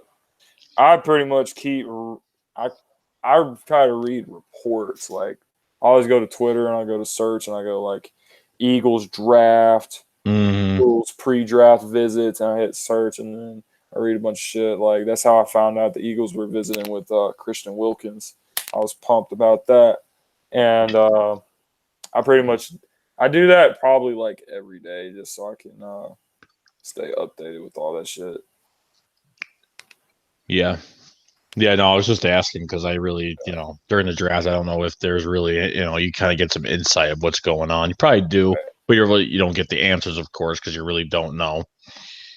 Yeah, you got no idea what the hell is going to go down on draft night, man. No. So the NFC East right now is pretty much neck and neck. You got the Cowboys and the Eagles are pretty much fighting for the division next year. I see a lot of people that think the Cowboys are like a way better team than us. Like, Yeah, no. the media loves Dallas though. Oh, that's how it is. They even when the Eagles make all these big moves, they don't really see it in the same light because Dallas won the division last year and Dallas has a star in their helmet and Dallas has Ezekiel Elliott and Dallas has Amari Cooper and Dallas has DeMarcus Lawrence. Yeah, wait till next year. Wait till next year. Who's never ever had a sack against the Philadelphia Eagles. Wait till next year. Lane Johnson, he put that thinking emoji on his Twitter. Yeah. That was basically Lane Johnson saying, we don't give a fuck that he resigned and that we have to keep playing him. Yeah. No. Yeah. So, it's not going to make a difference. They're gonna see who got the better squad, when these teams get on the field. I mean, I know the Cowboys have good players, but do I think they're a way better team than us? Do I even think they're a better team than us? Hell no. They went to overtime with a practice squad secondary. Yeah, I mean, Dak Prescott, he threw for like 400 and something yards against us, but that was against like a bunch of – our defense was on the field for like most of the game. Like literally most of the game, the defense is out there. The offense really didn't get cooking until the fourth quarter. Carson Wentz, he got cooking in the fourth quarter through that fucking bullshit pass interference. And I still think the Dallas Goedert. Oh my god! If Dallas Goedert scores and Dallas gets the ball back, A, we could get a stop, or B, even if Dallas scored another touchdown, guess what? We still get the ball back with like a minute and something left. We have another chance to go down and go win the game before regulation's over. And that's not to mention the bullshit fucking fumble recovery at the beginning of the game. But that's another story. Dallas won the division last year, but I don't put a lot of stock into it. No, I know it's you hear like the Dallas Cowboy fans, man, like we swept y'all, and it's like, yeah, you sweat. I feel like it's all they care about is winning the East, like, and then when you get we made it further than them in the playoffs. I mean, it's just insane. Like all they care about is the damn the NFC East trophy. I mean, that's all. I seem like they don't want to win where it matters the most. It's all about winning the division and having one up on the Eagles. Winning the division. I mean, they hate us. We're badly. I mean, you literally, yeah. I mean, don't get me wrong. I mean, they have a great team. They have a good team. They have a lot of good guys. I think what I'm most fascinated by is they got a sick linebacker core on defense. I mean, Van Der Esch, man, from Boise State, I wanted him. I love that guy. And that's the kind of catch. You get a young stud at linebacker, bro. It makes a huge difference. Makes it a tackling machine. They restructured Sean Lee for bringing back Sean Lee for another fucking year. But they just gave Lawrence that big contract. They save about 9-point-something million in cap space from that move. But you got Dak has to get paid. Zeke has to get paid. Byron Jones has to get paid. Amari Cooper has to get paid. He's a $13 million cap hit this year, and then he has to get fucking paid within another year and a half. I think he's gonna want a shitload of money. Oh yeah. I know he doesn't come across as like the way Antonio Brown or Odell Beckham Jr. come across, but I can tell you that Antonio Brown, I'm not saying he's going to get $20 million a year, but Antonio Brown getting $20 million a year, it sets the receiver market like all the way up here, and that means Amari Cooper is going to want to get a shitload of money. And I think Jerry Jones is the type of guy that will spend stupid money and overpay the shit out of people, But can they really afford to pay Dak? And I mean, Zeke's been the top rusher the past few years. Yeah. And then Dak apparently wants $30 million a year. I mean, not like he's going to get that. Man. I hope he gets it. That's why I say the Eagles should go ahead and just sign Carson Wentz right now, because if they do that, There's no competition in any other It's contracts. gonna be cheap as fuck compared to what's gonna happen next year. Next year, Dak is getting paid, Goff is getting paid, and Patty Mahomes is gonna get paid soon. I think this is technically his third season, so Patty Mahomes is probably gonna get paid The close most, to yeah. 200 mil. He'll He get. may be the first $200 million man. I don't think Carson Wentz will be that $200 million man. I don't think I so. was saying Patty Mahomes will be. Yeah, So definitely. if you go ahead and sign Carson, 5 years, 150, that's good. And then Dak can get paid out the ass, and all these other quarterbacks can get paid, way more than Carson Wentz is getting paid.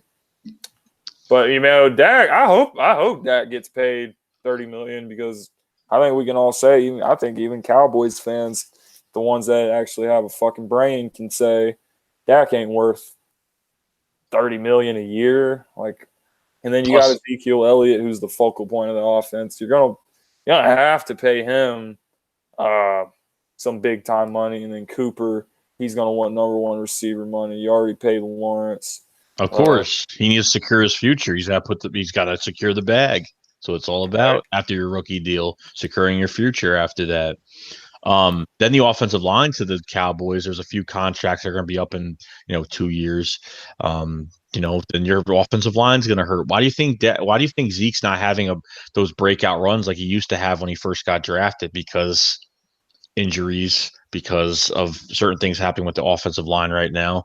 And it hurts. It really does. I'll give Zeke a lot of credit, because I'd pay Zeke before I paid Dak, of course, but man, Zeke could carry the ball probably over 40 times every game. That guy could just, the stamina that guy has. It's just, good running back. The guy, it's crazy the way he could play a whole entire game. It's just, but Cowboys are run to a lot of problems next year, a lot of problems. And look at the Eagles next year. We're reading the compensatory picks, playing the compensatory pick game. You get a third round pick for Nick Foles leaving. Then you get, if Jordan Howard's not re-signed next year, you get a 6th round pick back next year. The Eagles could have probably between 11. I'd say the Eagles were going to have 11 to 12 picks in this draft next year. It's going to be nuts. Like, you sign Carson Wentz, you got a whole draft, you got 12 picks, and you could still get a top tier talent if you want to move up and get somebody. You know what I mean? So the Eagles are set. Like, they're doing everything the right way. Howie is just being Howie. He knows what the hell he's doing, man.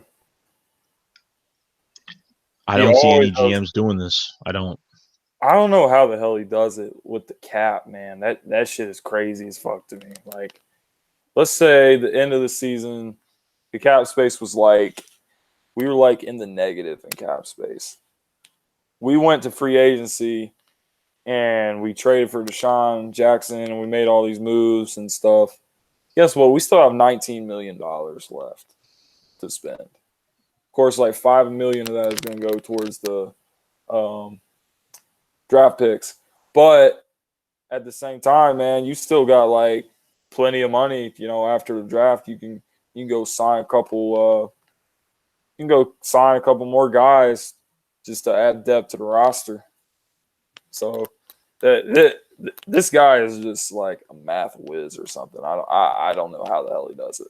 It's not only him, but it's the unselfish players we have on this team. Like, they go to Lane Johnson, say, "Hey, we want to restructure you." He says, "Hell yeah, restructure me all you want." Everyone wants to restructure their shit because they already know what it was like to win. They want to win it again. And they know how we can do it. So that right there speaks volumes about the culture of this team. Yeah. How these guys, they'll sit back and I'll take a little bit less money, but do what you got to do, man. We want another ring. So that's what I love about the team, man. And then can't ask for anything better. When we signed Jordan Howard, right? We signed Jordan Howard the 6th round conditional. That was the best offer that they got on the table for Jordan Howard. That shit's crazy. Why nobody wanted him?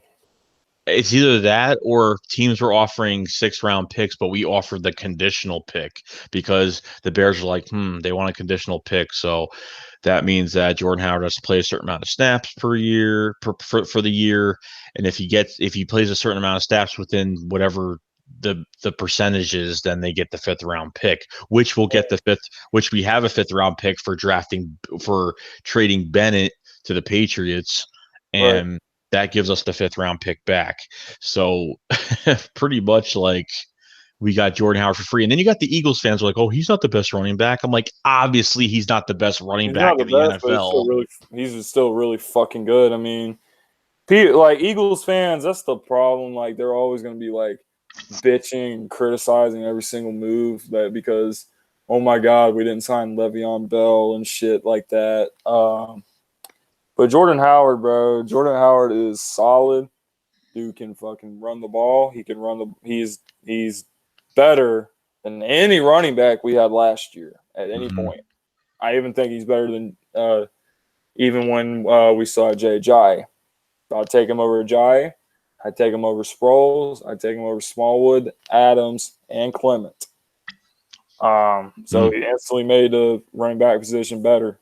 So, and I even remember while we were sitting on the Google Hangout during free agency when we were sitting there talking, and then we were like, "Oh my God, what the fuck is going on?" Blah blah blah. Because at that point we pretty much thought Tevin Coleman was our guy. Tevin Coleman got signed to a cheap ass deal, and they were like, "What the fuck?" And then we were all like, "Chill, guys. We're about to get Jordan Howard in a few minutes." Except for it took like a couple more weeks, but we still nailed it though. Yeah, Ian Rappaport said that the Tevin Coleman was out of the Eagles' price range. I'm like, they could have afforded him, but would you rather take? I mean, Philly Jib, would you rather take Jordan Howard for free or pay Tevin Coleman $5 million a year for 2 years? Or take fucking Jordan Howard for free. That is exactly what happened, bro. I mean, that if you think about it, we did get him for free. Not only because he has like a $2 million cap hit, but also because, like you said, we're getting a shitload of compensatory picks.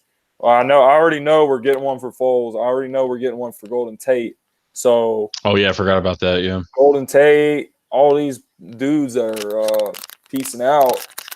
We pretty much aren't losing shit by giving away the 6th-round pick or the 5th-round pick that is probably going to become. It really means nothing. So they pretty much did give us Jordan Howard for nothing. Yeah, and even if we re-sign Howard, just say we do re-sign Howard next year, I wouldn't even care if we lost a 6th-round pick or if whatever 5th-round, whatever it is. I wouldn't even care at this point. I wouldn't even care. I mean, fuck that. If you can draft a running back right now in the 5th round that's even as good as Jordan Howard, then shit, I'll tip my cap to you all day, but that shit ain't gonna happen. Yeah, no, I mean, and they could play another game in this draft too, where they can actually maybe make a little bit of a package deal. Use some type of pick for next year that they know that they're going to get back for next year. Like weird, like they'll have 2/3 next year, so they can get like if they trade their third, but know they're going to get a third back.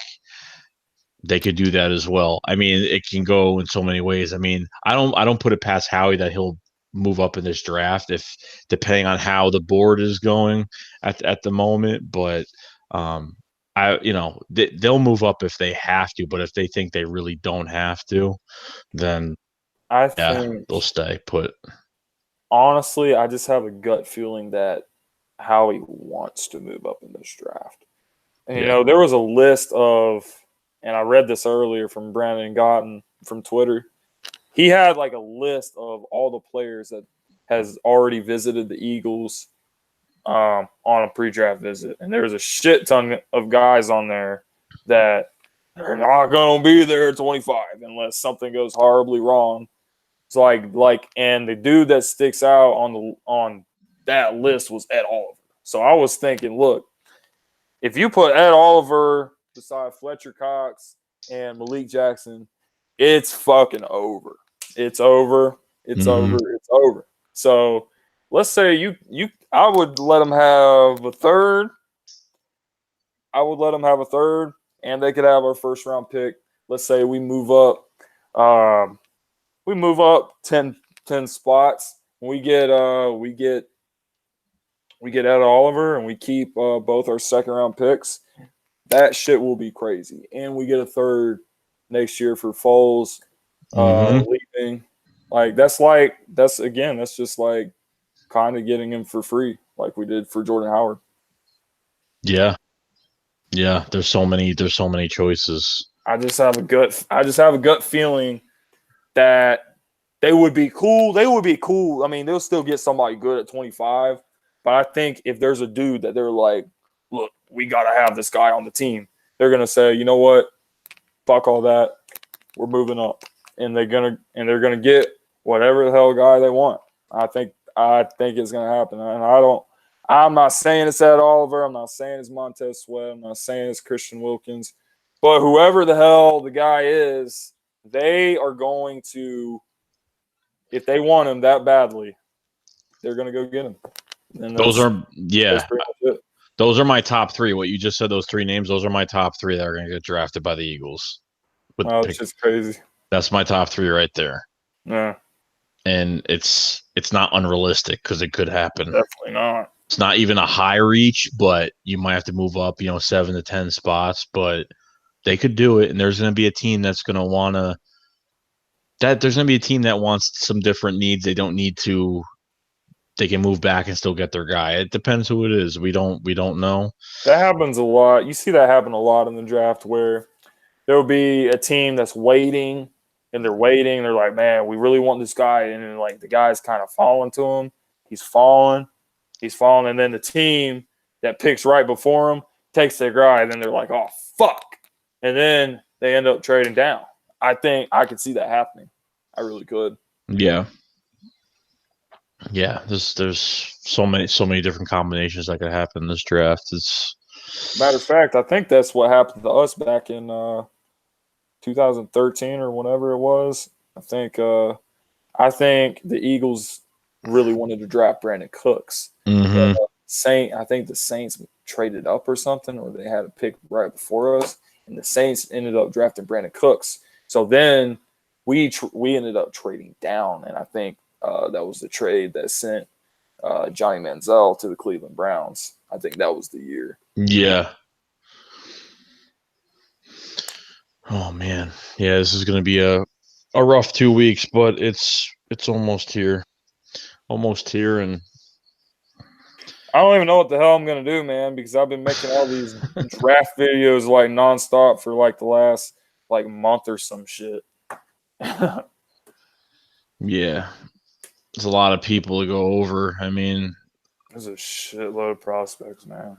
I didn't even realize how many prospects. I didn't even realize how many prospects there really are until, I did the 7-round mock draft thing on that draft website. I was like, damn, there's a shitload of players in this draft. Thank God I don't do videos on 7th round picks. Because, I'll be making a shitload of videos for that. Yeah. The two pass rushers we're definitely not going to get that are going to be a total crazy reach is going to be Quinnen Williams from Alabama, the defensive tackle. He's going to be a top 5, top 6 pick. The Jets might be taking him if they don't trade away their third overall, or Bosa. Yeah. Those are going to be pretty much your top 2. They're going to be pretty much gone within probably the first 5 picks of the draft. Do you think I know this shit sounds crazy, but do you think the Cardinals are really going to take Kyler Murray, and then 49ers are going to get 49ers get Bosa, whoever has a third pick gets Josh Allen, and then the 4th pick goes to Oakland with Quinnen Williams? Yeah. You know what? I think the first pick is going to make a huge change because right now there are multiple teams. There's 2 teams that are offered that there's two deals on the table for Josh Rosen right now. So, and one of them are probably the New York Giants, and the Cardinals want to be greedy and get a first round pick. So, I don't think that's going to happen because they think they have the leverage, but they really don't. The teams are just going to wait and wait and wait close to the draft time to the point where the Cardinals are going to say, okay, just give me a second round pick, give me a third round pick, to the point they're just going to wait. They're just going to wait right now. A little bit of leverage for the teams that want Josh Rosen, but the Cardinals have a little bit of leverage, but not as much. But I think he'll get dealt. I think Josh Rosen will get dealt away. I think it will happen, but just it's going to be a lot close to the draft before it happens. And then the Jets might be trading their third overall pick, apparently. So don't know who's going to move up and grab that as well. So we'll see. And then, if the Giants don't draft, Haskins or get a pass rusher, the Giants could be getting the Giants can go up and get Ed Oliver too. I mean, who knows at this point with the 6 overall could happen, but I don't think so. The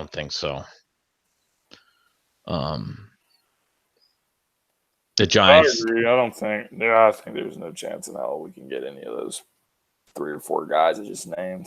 Yeah, no. At least with Quinnen Williams and Bosa and getting Allen as well. It's there's a bunch of other guys. You're not going to hit it. It's going to be too much of a reach. The Eagles are not going to go in that territory. The Eagles will move up in the 14 to, I don't know, maybe the 15 to 19 range, maybe, at that point, and see what they can do. But it just depends how the draft is going, and that's when they pretty much before the draft happens, they don't say they're going to move up. They wait to see how how it's going right now, and if they get a little bit too nervous that they're going to lose the guy that they want, they'll go up and make a deal and move up and see what they can get out of it, and that's it really.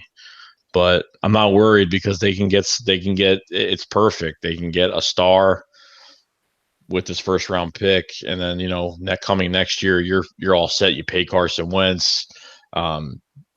You got a roster that's pretty ready. You have a few guys leaving next year, but you know what? You're gonna have a lot of draft picks next year. You can draft another star next year if you want. They're gonna have a lot of ammo in the draft next year. It's gonna be perfect. You're not like the Cowboys right now that are pretty loaded right now, but they don't have a first round pick. They're not picking till I don't even know what number they have in the second round right now. But a lot of combinations could happen, but it's exciting. Not even just for the Eagles, but just see where everybody lands, because it's just they talk about it so much. It's like I want to see how it really goes, because it never goes the way everybody expects. It never does. Yeah, there's a lot of wild shit that can go down on draft night. What else we got here? So I'm happy that Christian Wilkins is going to be visiting the Eagles, which is great. So That's a good thing. It's a very good thing. I'm all in for Christian Wilkins, man. I really hope we get him. I really hope he's our guy in the first round. Yeah, I hope so. I hope so too. I really do. That's my guy. But, well, I think we covered a lot tonight. Shitload, man. Yeah, we covered a lot of stuff today. Covered pretty much all free agency and everything. And draft. Talked the draft for like an hour and a half. I said this was going to be an hour stream, and we were on here for a long ass time, man. How long has this been on for? I don't even know. An hour, almost 2 hours. 2 hours. 2 hour stream, man. Who do we got in the chat? It's a lot of fucking comments. What's going on, everybody? Sorry we haven't been looking at the chat. We just want to kind of go over everything. Sharky's girl says Russell Wilson's going to the New York Giants. I've been hearing that too.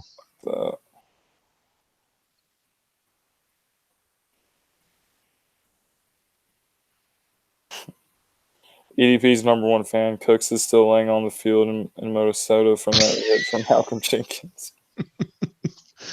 That was a dirty hit, dude. That was nuts. It's fucked up.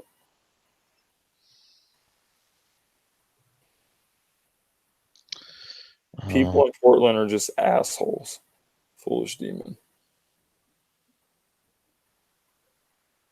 There's probably some shit that went down in the comments when we weren't paying attention. Yeah, I think I looked down for a second and like people were getting kicked out and I was like, Thank God for the wrenches, bro. Yeah, I got plenty of wrenches. I got plenty of wrenches.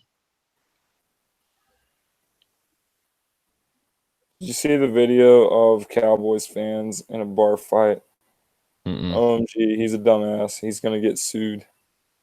What the fuck? Future is bright for the Eagles. Duncan Miller. Hashtag fly Eagles fly.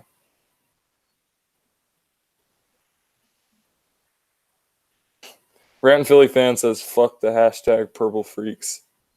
You gotta love Rant, man.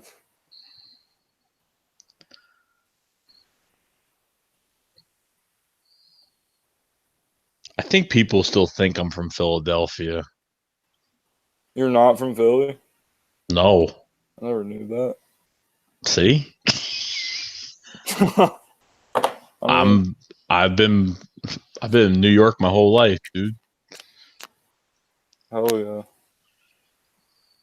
And it's so bad. Like, it's so like there's no passion here for their even for the Giants. Like, I don't see the passion. Like, I went even going to like MetLife. It's a joke. Like, it's just such a joke. New York City is a whole fucking joke for. I don't know what's worse right now, Washington D.C. as a sports town or New York City. Because Knicks are trash, Giants are trash. They're only on the wagon when they're in the playoffs. Other than that, that's it. The fuck, they have the Islanders. Oh God. Then Washington D.C. Nationals ass, Redskins ass, Wizards ass. Only good teams to count. Dude, I forgot what game it was. I went to a game, or before a game, I stopped at Walmart before I head to the stadium quick. All the cashiers had Eagles jerseys on. This shit's fucking. I mean, it's crazy. Like, it's absolutely crazy. It's like FedEx is literally like our second home. Yeah. We take that bitch over like it's nobody's business. Yeah, no. And they got the worst seats in the house over there. Their stadium is fucking trash. We have the best stadium. Oh, yeah.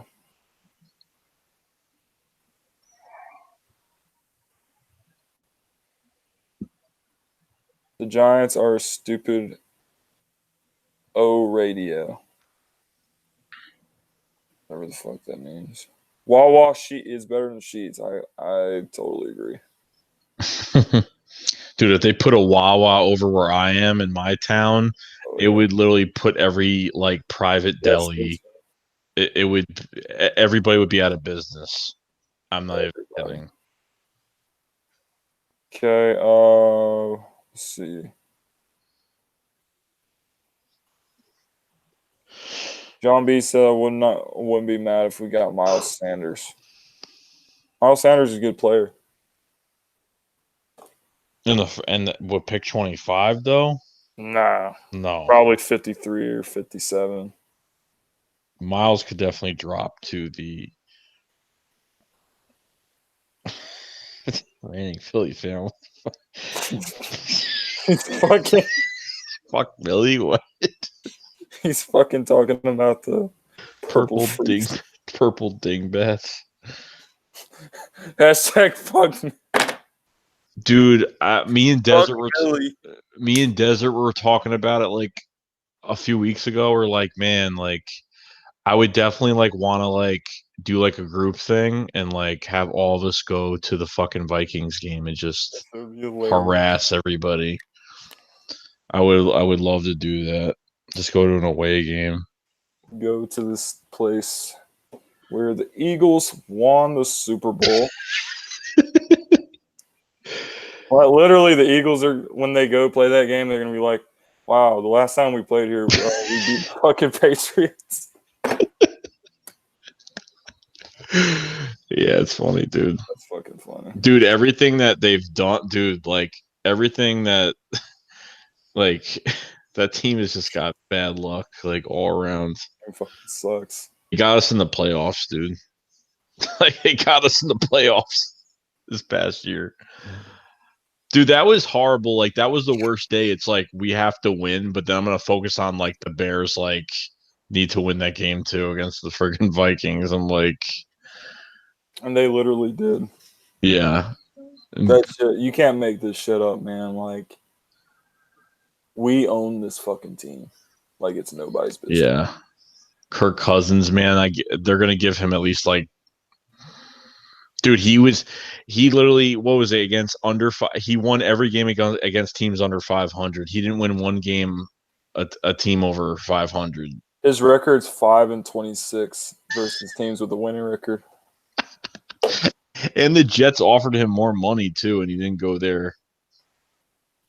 That's horrible. Yeah. He is an $84 million guaranteed man. And dude, he's never going to win shit. Hey, he's getting his money, though. That's all that matters. He's getting his money, though. Getting paid, though. That's what Le'Veon Bell said. He was like, you know what? Fuck this shit. And he didn't even get paid what everyone thought he was going to get paid. He was just like, you know what? Fuck it. I'm going to go to the Jets. I'm going to party, go to the club, and play on a losing team. I couldn't stand. Did you see that thing on Twitter when he went inside the fucking mall and he was like, went to the Gucci store and he's like in the mall, like shopping, and he was sipping champagne while he was trying on shoes. I'm like, oh my God, this fucking guy's got to stop. I didn't see that shit, but did you see the shit where he posted his rap video and he was like, is this... He was like, is this trash or is it fire? And then Keenan Allen responded to him and he was like, I'm gonna keep it real with you, Chief. This is fucking trash. And then Le'Veon Bell was like, bro, why did you have to do me like that on Twitter? You could have just texted me. But it's like, bro, you literally posted a tweet that said, is this trash or fire? Yeah.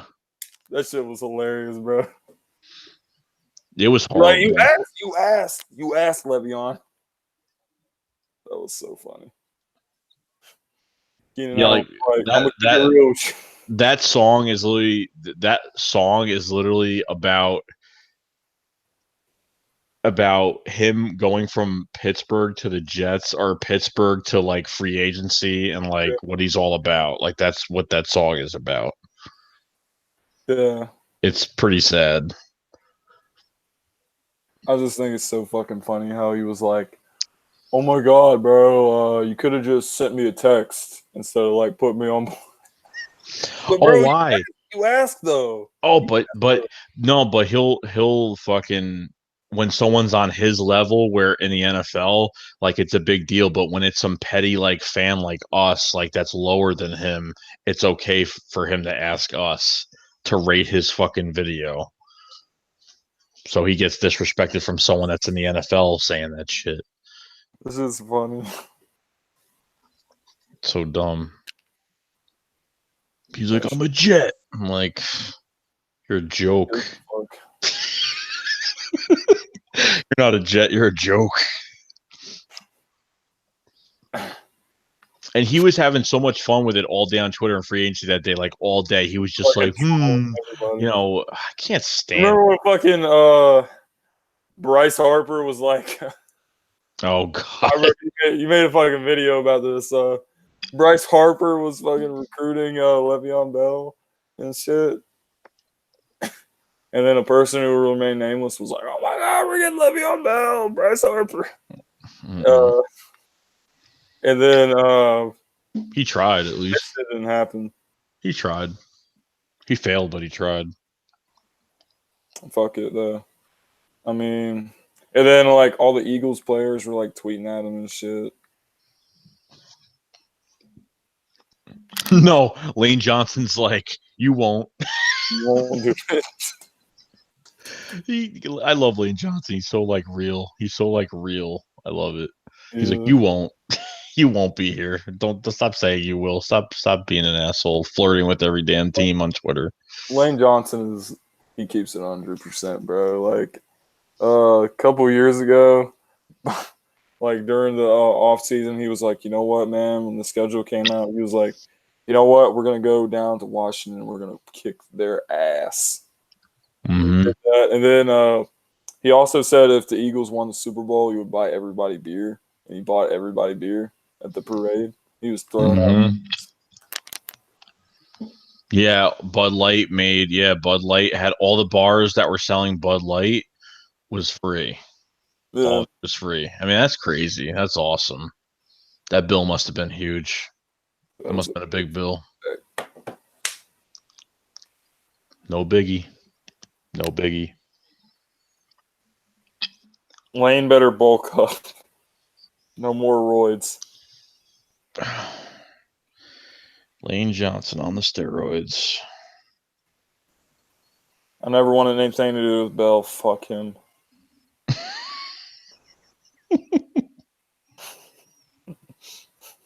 Who the fuck is Sharky's girl? Sharky's girl keeps writing shit in all caps.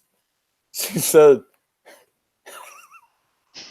how many think Tiger Woods took roids from 2001 to 2008? I do not know. No, I did not go to the parade. I didn't go to the parade. I was on my way. I don't know where the hell. I think I was. I don't know what. I think I was working. I think when that was going on. Rand Philly fan said, "Fuck Minnesota Millie. She's 600 years old." The fuck?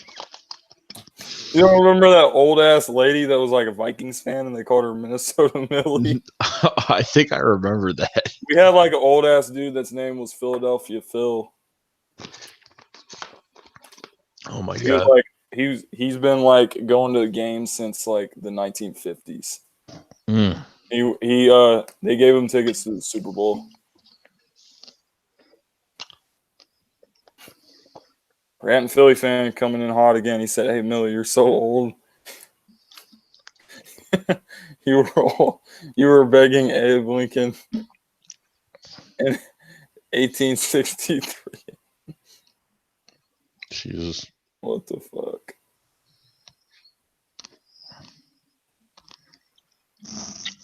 Holy shit, man. I don't know why I wasn't fucking reading this shit during the while we were talking. People left some funny shit on here. Funky says, "Who gives a fuck what Bryce Harper thinks? Unless he was going to use his contract to pay Bell, I don't give two fucks what he has to say in regards to the Eagles." Well, it really wasn't a big fucking deal that he said that at all. No, I didn't care. It was he tried. He tried. People thought he did. People thought it was more than what he was. Besides, Bryce Harper's a Cowgirls fan. Yeah. Oh god, yeah. He's a Dak Prescott fan, not even just a Cowboys fan. He was fucking chilling with Carson Wentz at the Sixers game the other night. And Hoskins, yeah.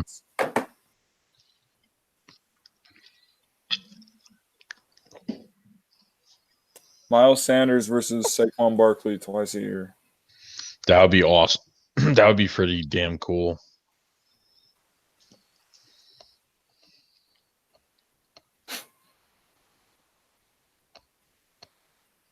Well, Wentz used to be a Vikings fan.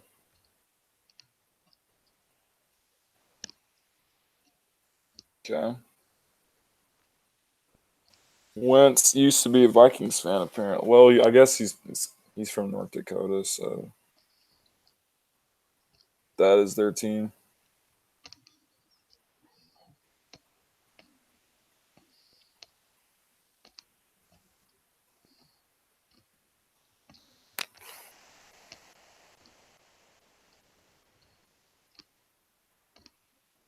Is Miles Sanders a linebacker? No, he's a running back.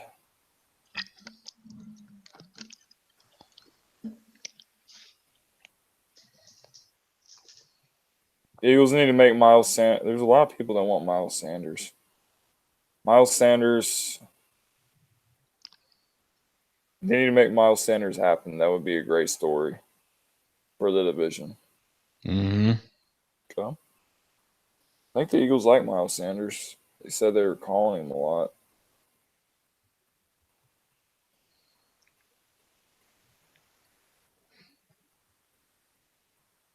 Okay, I gotta pronounce this Penn State corner's name. How the fuck do you say that?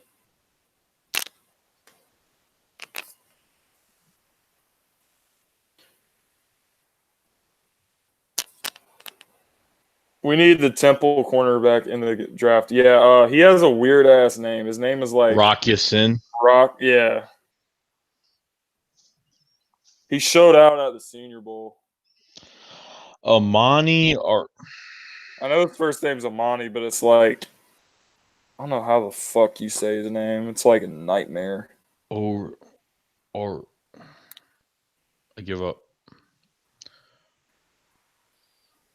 Orure. Holy shit, dude. What kind of family did this to you?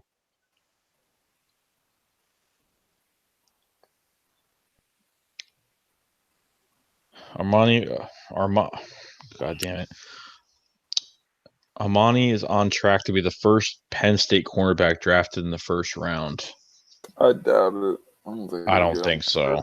I don't think he'll be in the first. Why do people post this shit? Clickbait. EDP's number one fan said he wants Dexter Lawrence. I like Dexter Lawrence, but I don't think he's got that speed rush. He's got a speed rush, but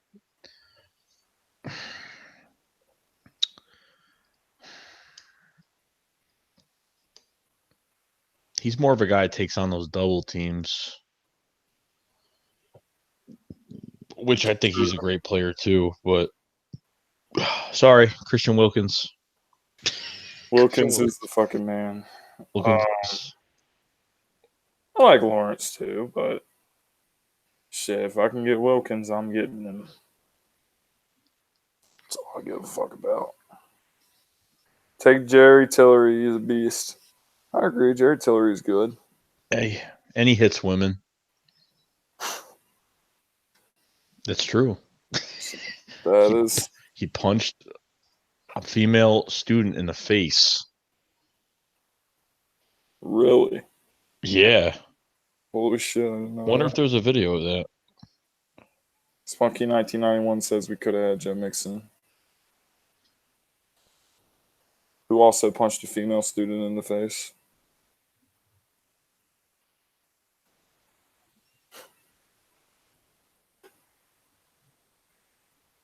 Holy shit. Oh, there's people talking shit in the comments. Jerry Jones is an old Colonel Sanders looking.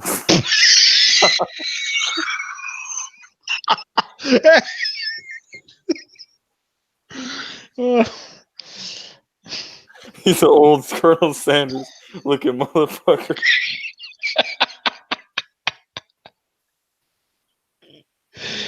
You guys are freaking great. UP's number one fan. We could have signed Kareem Hunt just in case Jake Elliott gets hurt. Oh, I get it now. Kick that girl. I was like, wait, what? I totally just got that so late. Holy shit. Yeah. Ryan Kimball's the GOAT. Smoky 1991. Man, you guys are better than WIP. That's funny. Rand Philly fan says Drew Pearson can go fuck himself. I think today is the first day he saw the video of when Drew Pearson came to the draft in Philly and started talking shit to the fans. God, yeah. And we came right back. Then fucking David Akers came on and said, when these draft picks were born. Or wait, the last time y'all were in the Super Bowl, these draft picks weren't even born. That was fucking funny.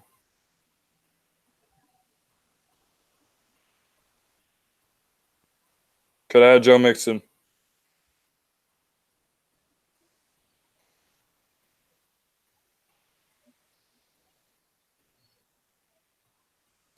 Wilkins may be the second gay player in the NFL.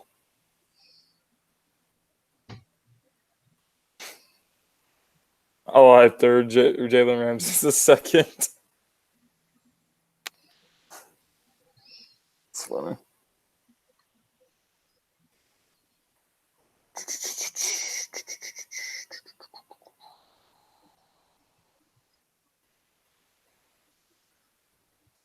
I like James Williams. James Williams. Shit, that name does not ring the bell. Oh, running back from Washington State. Okay.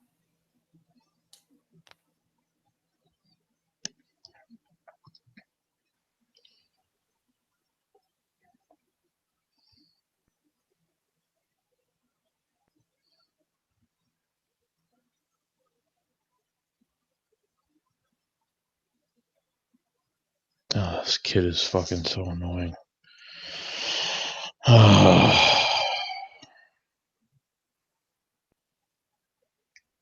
Watching Eagles cringe videos again? No.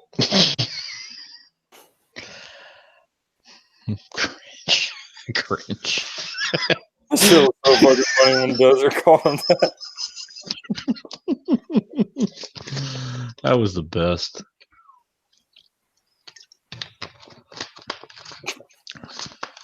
Oh my god. Cringe.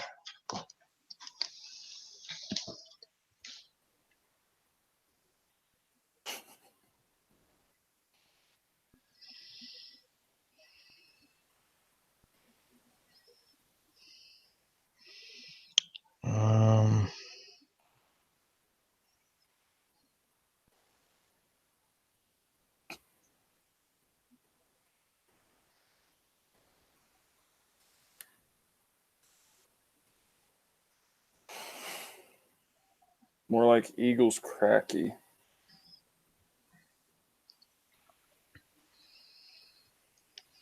Wendell Bigwood. That was suspect.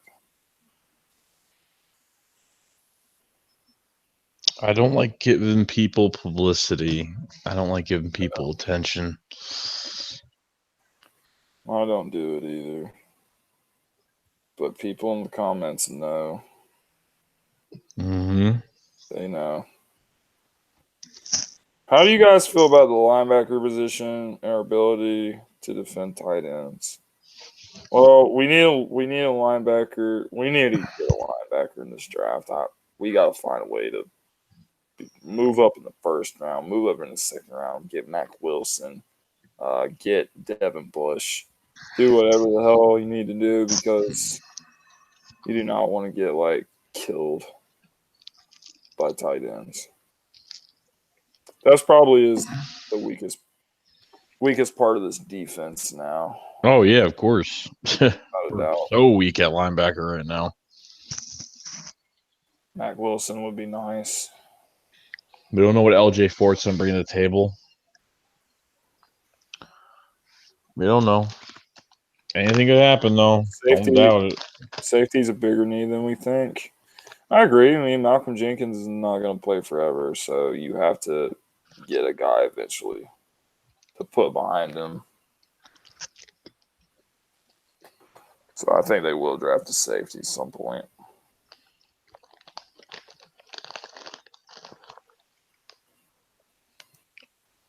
Marquise Hollywood Brown would be an excellent pickup.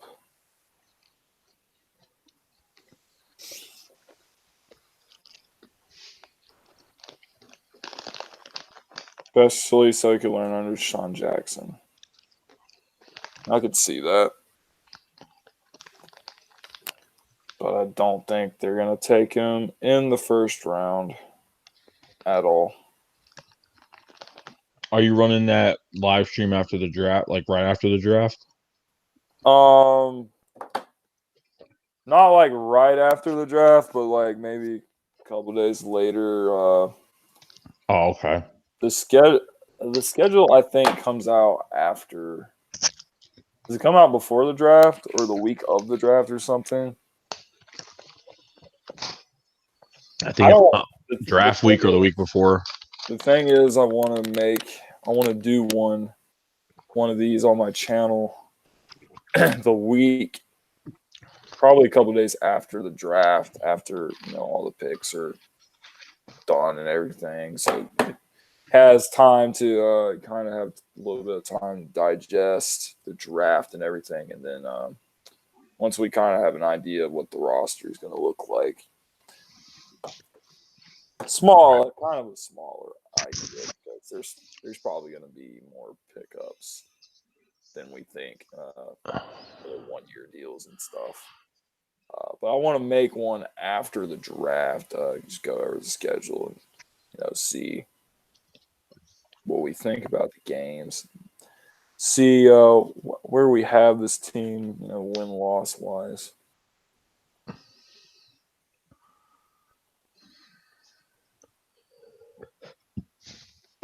Yep. And I don't care.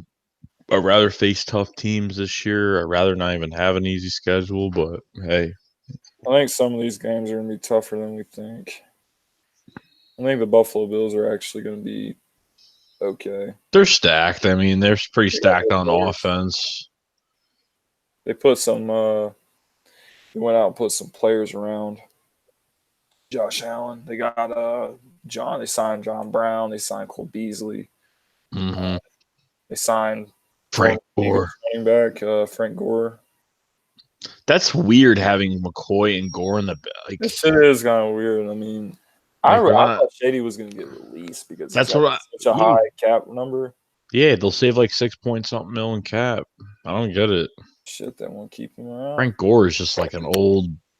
He's old as fuck. He's like 37 years old. He's like a I don't know what he is.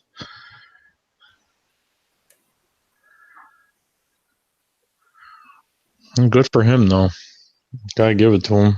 Running backs do not last that long. LeGarrette Blount hasn't got signed either, surprisingly. Jay is still out there.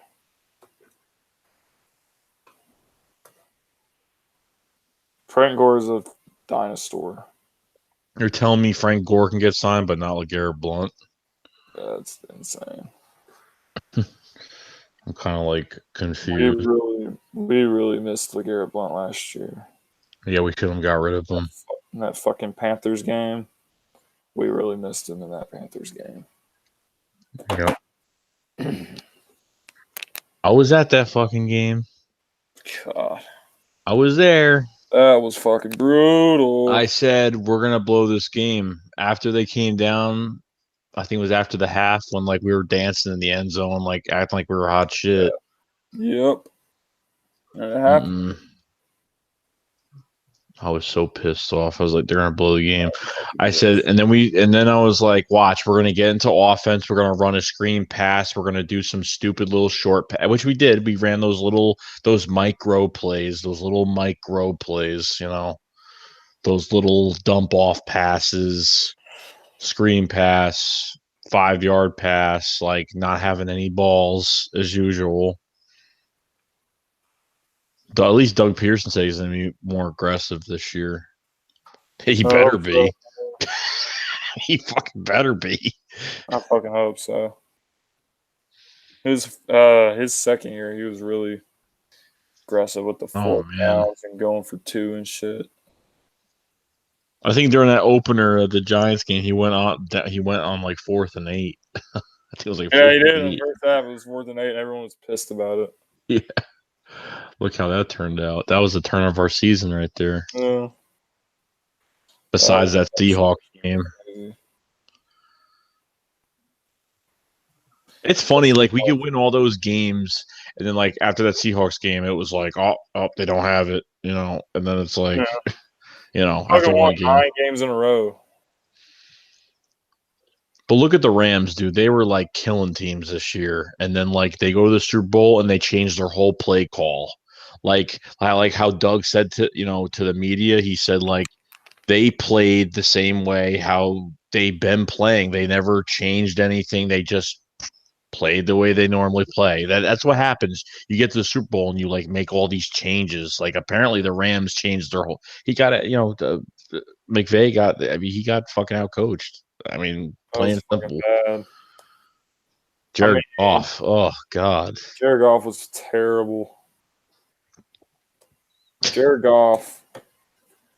Fucking Brandon Cooks was wide open on that one play. 2 times. I don't know what the fuck he was doing. He threw the ball way too late. He was wide open in the end zone. He threw it way too late. Time he threw the ball, defender got to him, knocked it right out of his hands as soon as he went down. Just stupid. Brandon Cook's been to like 2 Super Bowls. That's the problem.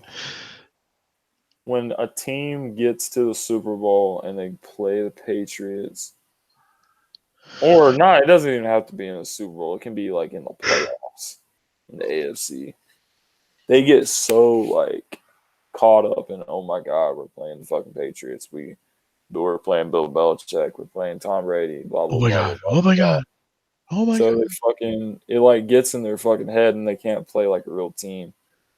Like Doug just told the guys, like, look, this is it's not just another game. It's the fucking Super Bowl, but we're just gonna play like we always play, and we're gonna be aggressive, and we're not gonna be scared of these motherfuckers at all.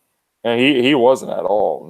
Everyone talks about the Philly special, but I remember there's like a few minutes left in the game, and they decided to go for it on 4th down, and Nick Foles, he throws that pass to Zach Ertz, and it's like literally on our side of the field. Like, yeah, he fucking went for it. And like Chris Collinsworth and his annoying ass was like, I don't know if I would go for it right here. The shit like that really bothered me the most though was when Zach Ertz scored that one touchdown in the 4th quarter. He caught the ball and he took like 4 steps and then he scored. And then, but when after he jumped over the plane, like the ball like moved, and then Chris Collinsworth was like, they're talking about the play. Like, did he really maintain possession? And Chris Collinsworth was like, I don't know. Yeah. Okay. Yeah. Because shut the fuck up, fucking guy. I can't even fucking listen to him, man. Every time the Eagles have like a Sunday night game, I have to mute this. I have to fucking mute it. I just can't do it anymore. No, it's like, what's his face starts talking like before the game starts, like, oh, the 2 teams are over, and then like all of a sudden he comes in, he fucking like puts his chair and he's like, oh, he comes in. Fucking stupid ass. Stand that fucking prick. The most annoying fucking phrase. Well, here's a guy, and he like talks about him. It's just like I can't fucking do it, man. Huh. That shit. Look, if you're running the ball behind this line, look out. I'm like, shut the fuck up. I can't. Yeah, he said shit like that, man. Look out. Last year, I hate when he talks about the year before. Shut the fuck up. Last year was probably the worst overall year I've had of listening to these broadcasters and shit. Between Monday Night Football was a fucking nightmare. The woman? Who's the woman? Like, not only with Jason Witten, but which thank God he's not gonna fucking. Who is the bald headed guy that was with John Gruden on Monday night? He's like, hello.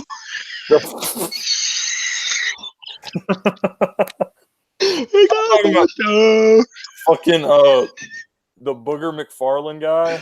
Oh my God.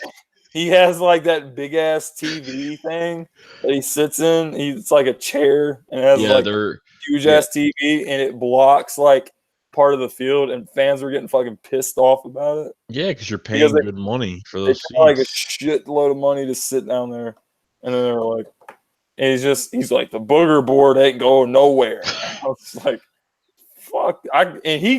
he fucking sucks too. But I'm not gonna lie, he cracked me the fuck up one time when he said some shit about Kelvin Benjamin. He was like Kelvin Benjamin's one Popeye's biscuit away from being a tight end.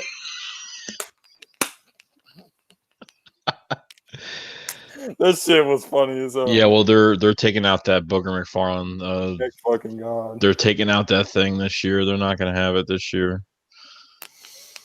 I don't know who they're gonna get to be on there. A touchdown! Oh my God! That guy is horrible. He fucking sucks. That guy is horrible. Like when something happens, his voice like crackles. I'm like, oh my God, it's so horrible. Fucking Jason Witten. He said some shit on Monday Night Football when I was just like, what the fuck? Like, I think Aaron Rodgers had like a game-winning drive, and he said, "Oh, Aaron Rodgers does it again. He just pulled another rabbit out of his head. Like, not pull a rabbit out of his hat, but pull a rabbit out of his head." And then he would just think about saying something, and he would start like his sentence, and then he would just stop because he didn't have any idea what the fuck he was doing. That's how bad Jason Witten was.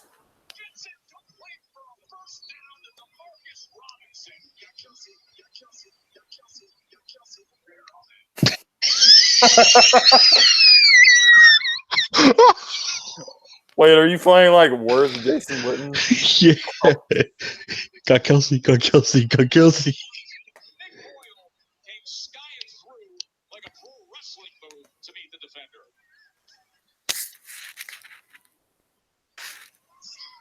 And there are times where like he didn't say anything. Like the guy would say, "Oh, he's for a 35-yard, pass," and then they'd be quiet when he was supposed to talk. He just doesn't know what the fuck to say. It says, "Whose line is it anyway?"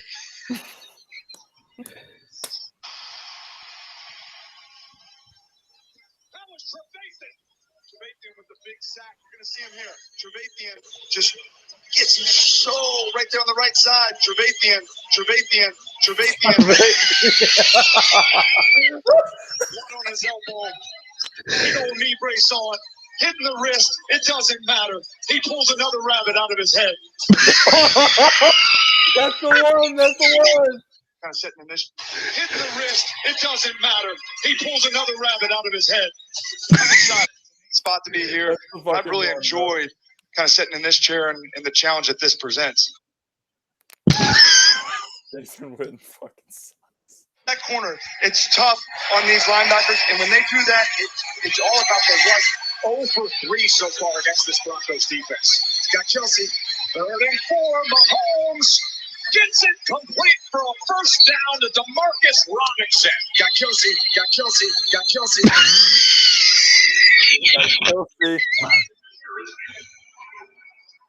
Like a pro wrestling move to meet the defender. He doesn't say anything. It's so weird. He's so socially awkward, bro. Fuck Jason Witten, man. I don't really like Joe Buck either. No, Joe Buck's he fucking sucks too. Touchdown. I don't fucking like I definitely don't like Troy Aikman or Joe Buck. Oh, I can't stand both of them anymore. Especially when the Cowboys play us. Especially when every time we play Dallas, it's always on Fox. I'm here with the 5-time Super Bowl champ. Shut the fuck up. Had enough of you. Not only that, you also have Jimmy Johnson and shit hating on the Eagles at halftime or pre-game. Terry Bradshaw's goofy as fuck, though. Yeah, they're all starting to get real boring now. Oops. Got Kelsey. You got Kelsey. Pull a rabbit out of his head. He just pulled another rabbit out of his head. Doesn't matter. Yeah, Tony Romo's fucking good though. Tony For Romo is safety. excellent. Tony Romo is excellent. He's above excellent. He's probably better than any of them right now. Dude, he's great. He goes They're saying deep analysis. they're saying that Tony Romo is seeking a contract extension from CBS. But if they don't give him like the amount of money he wants, he's probably going to sign with ESPN and go take the Monday Night Football job. Oh, nice. See, I always thought Jim Nantz was pretty good. Gruden was good too. He wasn't too bad. Gruden did a good job. Monday Night Football kind of got fucked whenever Gruden went back to the Except Raiders. the other assholes with no touchdown. What's his name? That fucking guy. What's that guy's fucking name? Talking about Merrill Reese? No.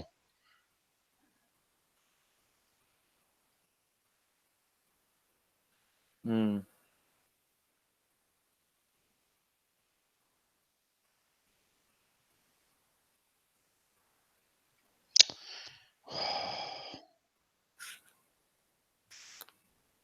Monday night.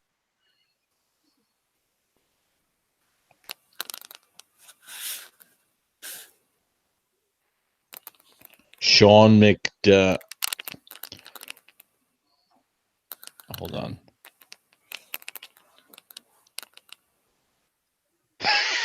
Sean McDonough voice crack. Oh shit.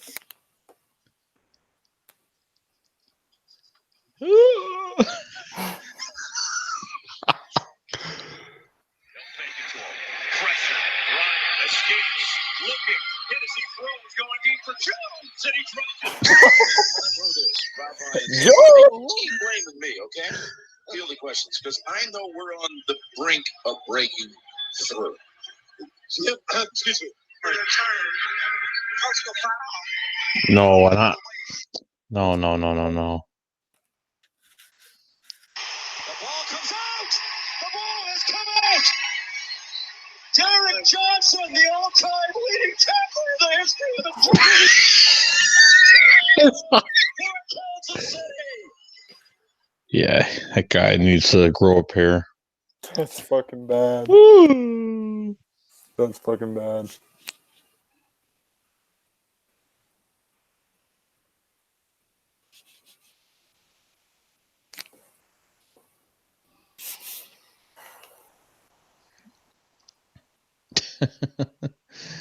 It is friggin' hilarious.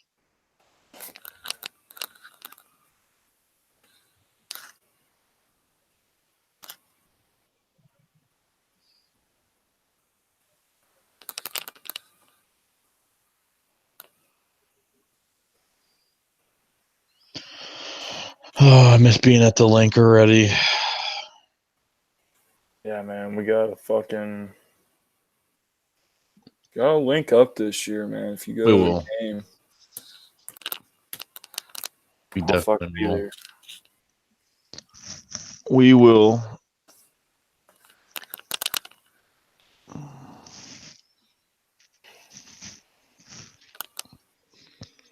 Desert, he'll just walk down before work and hang out for a bit.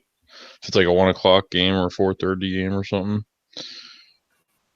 Hell yeah. because I'll be there by like 8 o'clock. What's 8 the a.m. best time to get there if you want to tailgate and do all that shit? Like 7:30. Depends when the game is, because if it's a night game, they won't open early in the morning anymore. Like 6 o'clock, people would go in there. They won't even let you do that anymore. But if it's like 1 o'clock, 4:30 game, I mean, I pretty much get saved spots. Somebody saves a spot for me in the same spot mostly. So there's people that get there earlier than I do that save me a spot. Right. What? I feel that. Oh yeah, what time is it? 2 38. Oh shit. We have been on here for a long ass fucking time. Yeah, I said an hour, but Only 3 hours. But fuck it, man. It was good. yeah, dude, it was awesome. Hey, yeah, I'm probably gonna wrap up right now. Yeah, man. So yeah, went over pretty much everything. So I'm happy about it. We're get some progress next 2 weeks. Wait for the draft, because after the draft, I'm going to go see Avengers Endgame because I pre-ordered tickets. So yeah. So that's gonna be my long night, pretty much. But if you guys haven't, subscribe to Philly Jim. Covers almost everything. Great channel.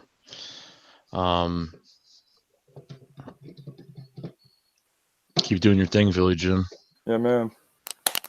Doing your thing. Keep doing our thing. And we're gonna try to do this. I want to try to do this every week.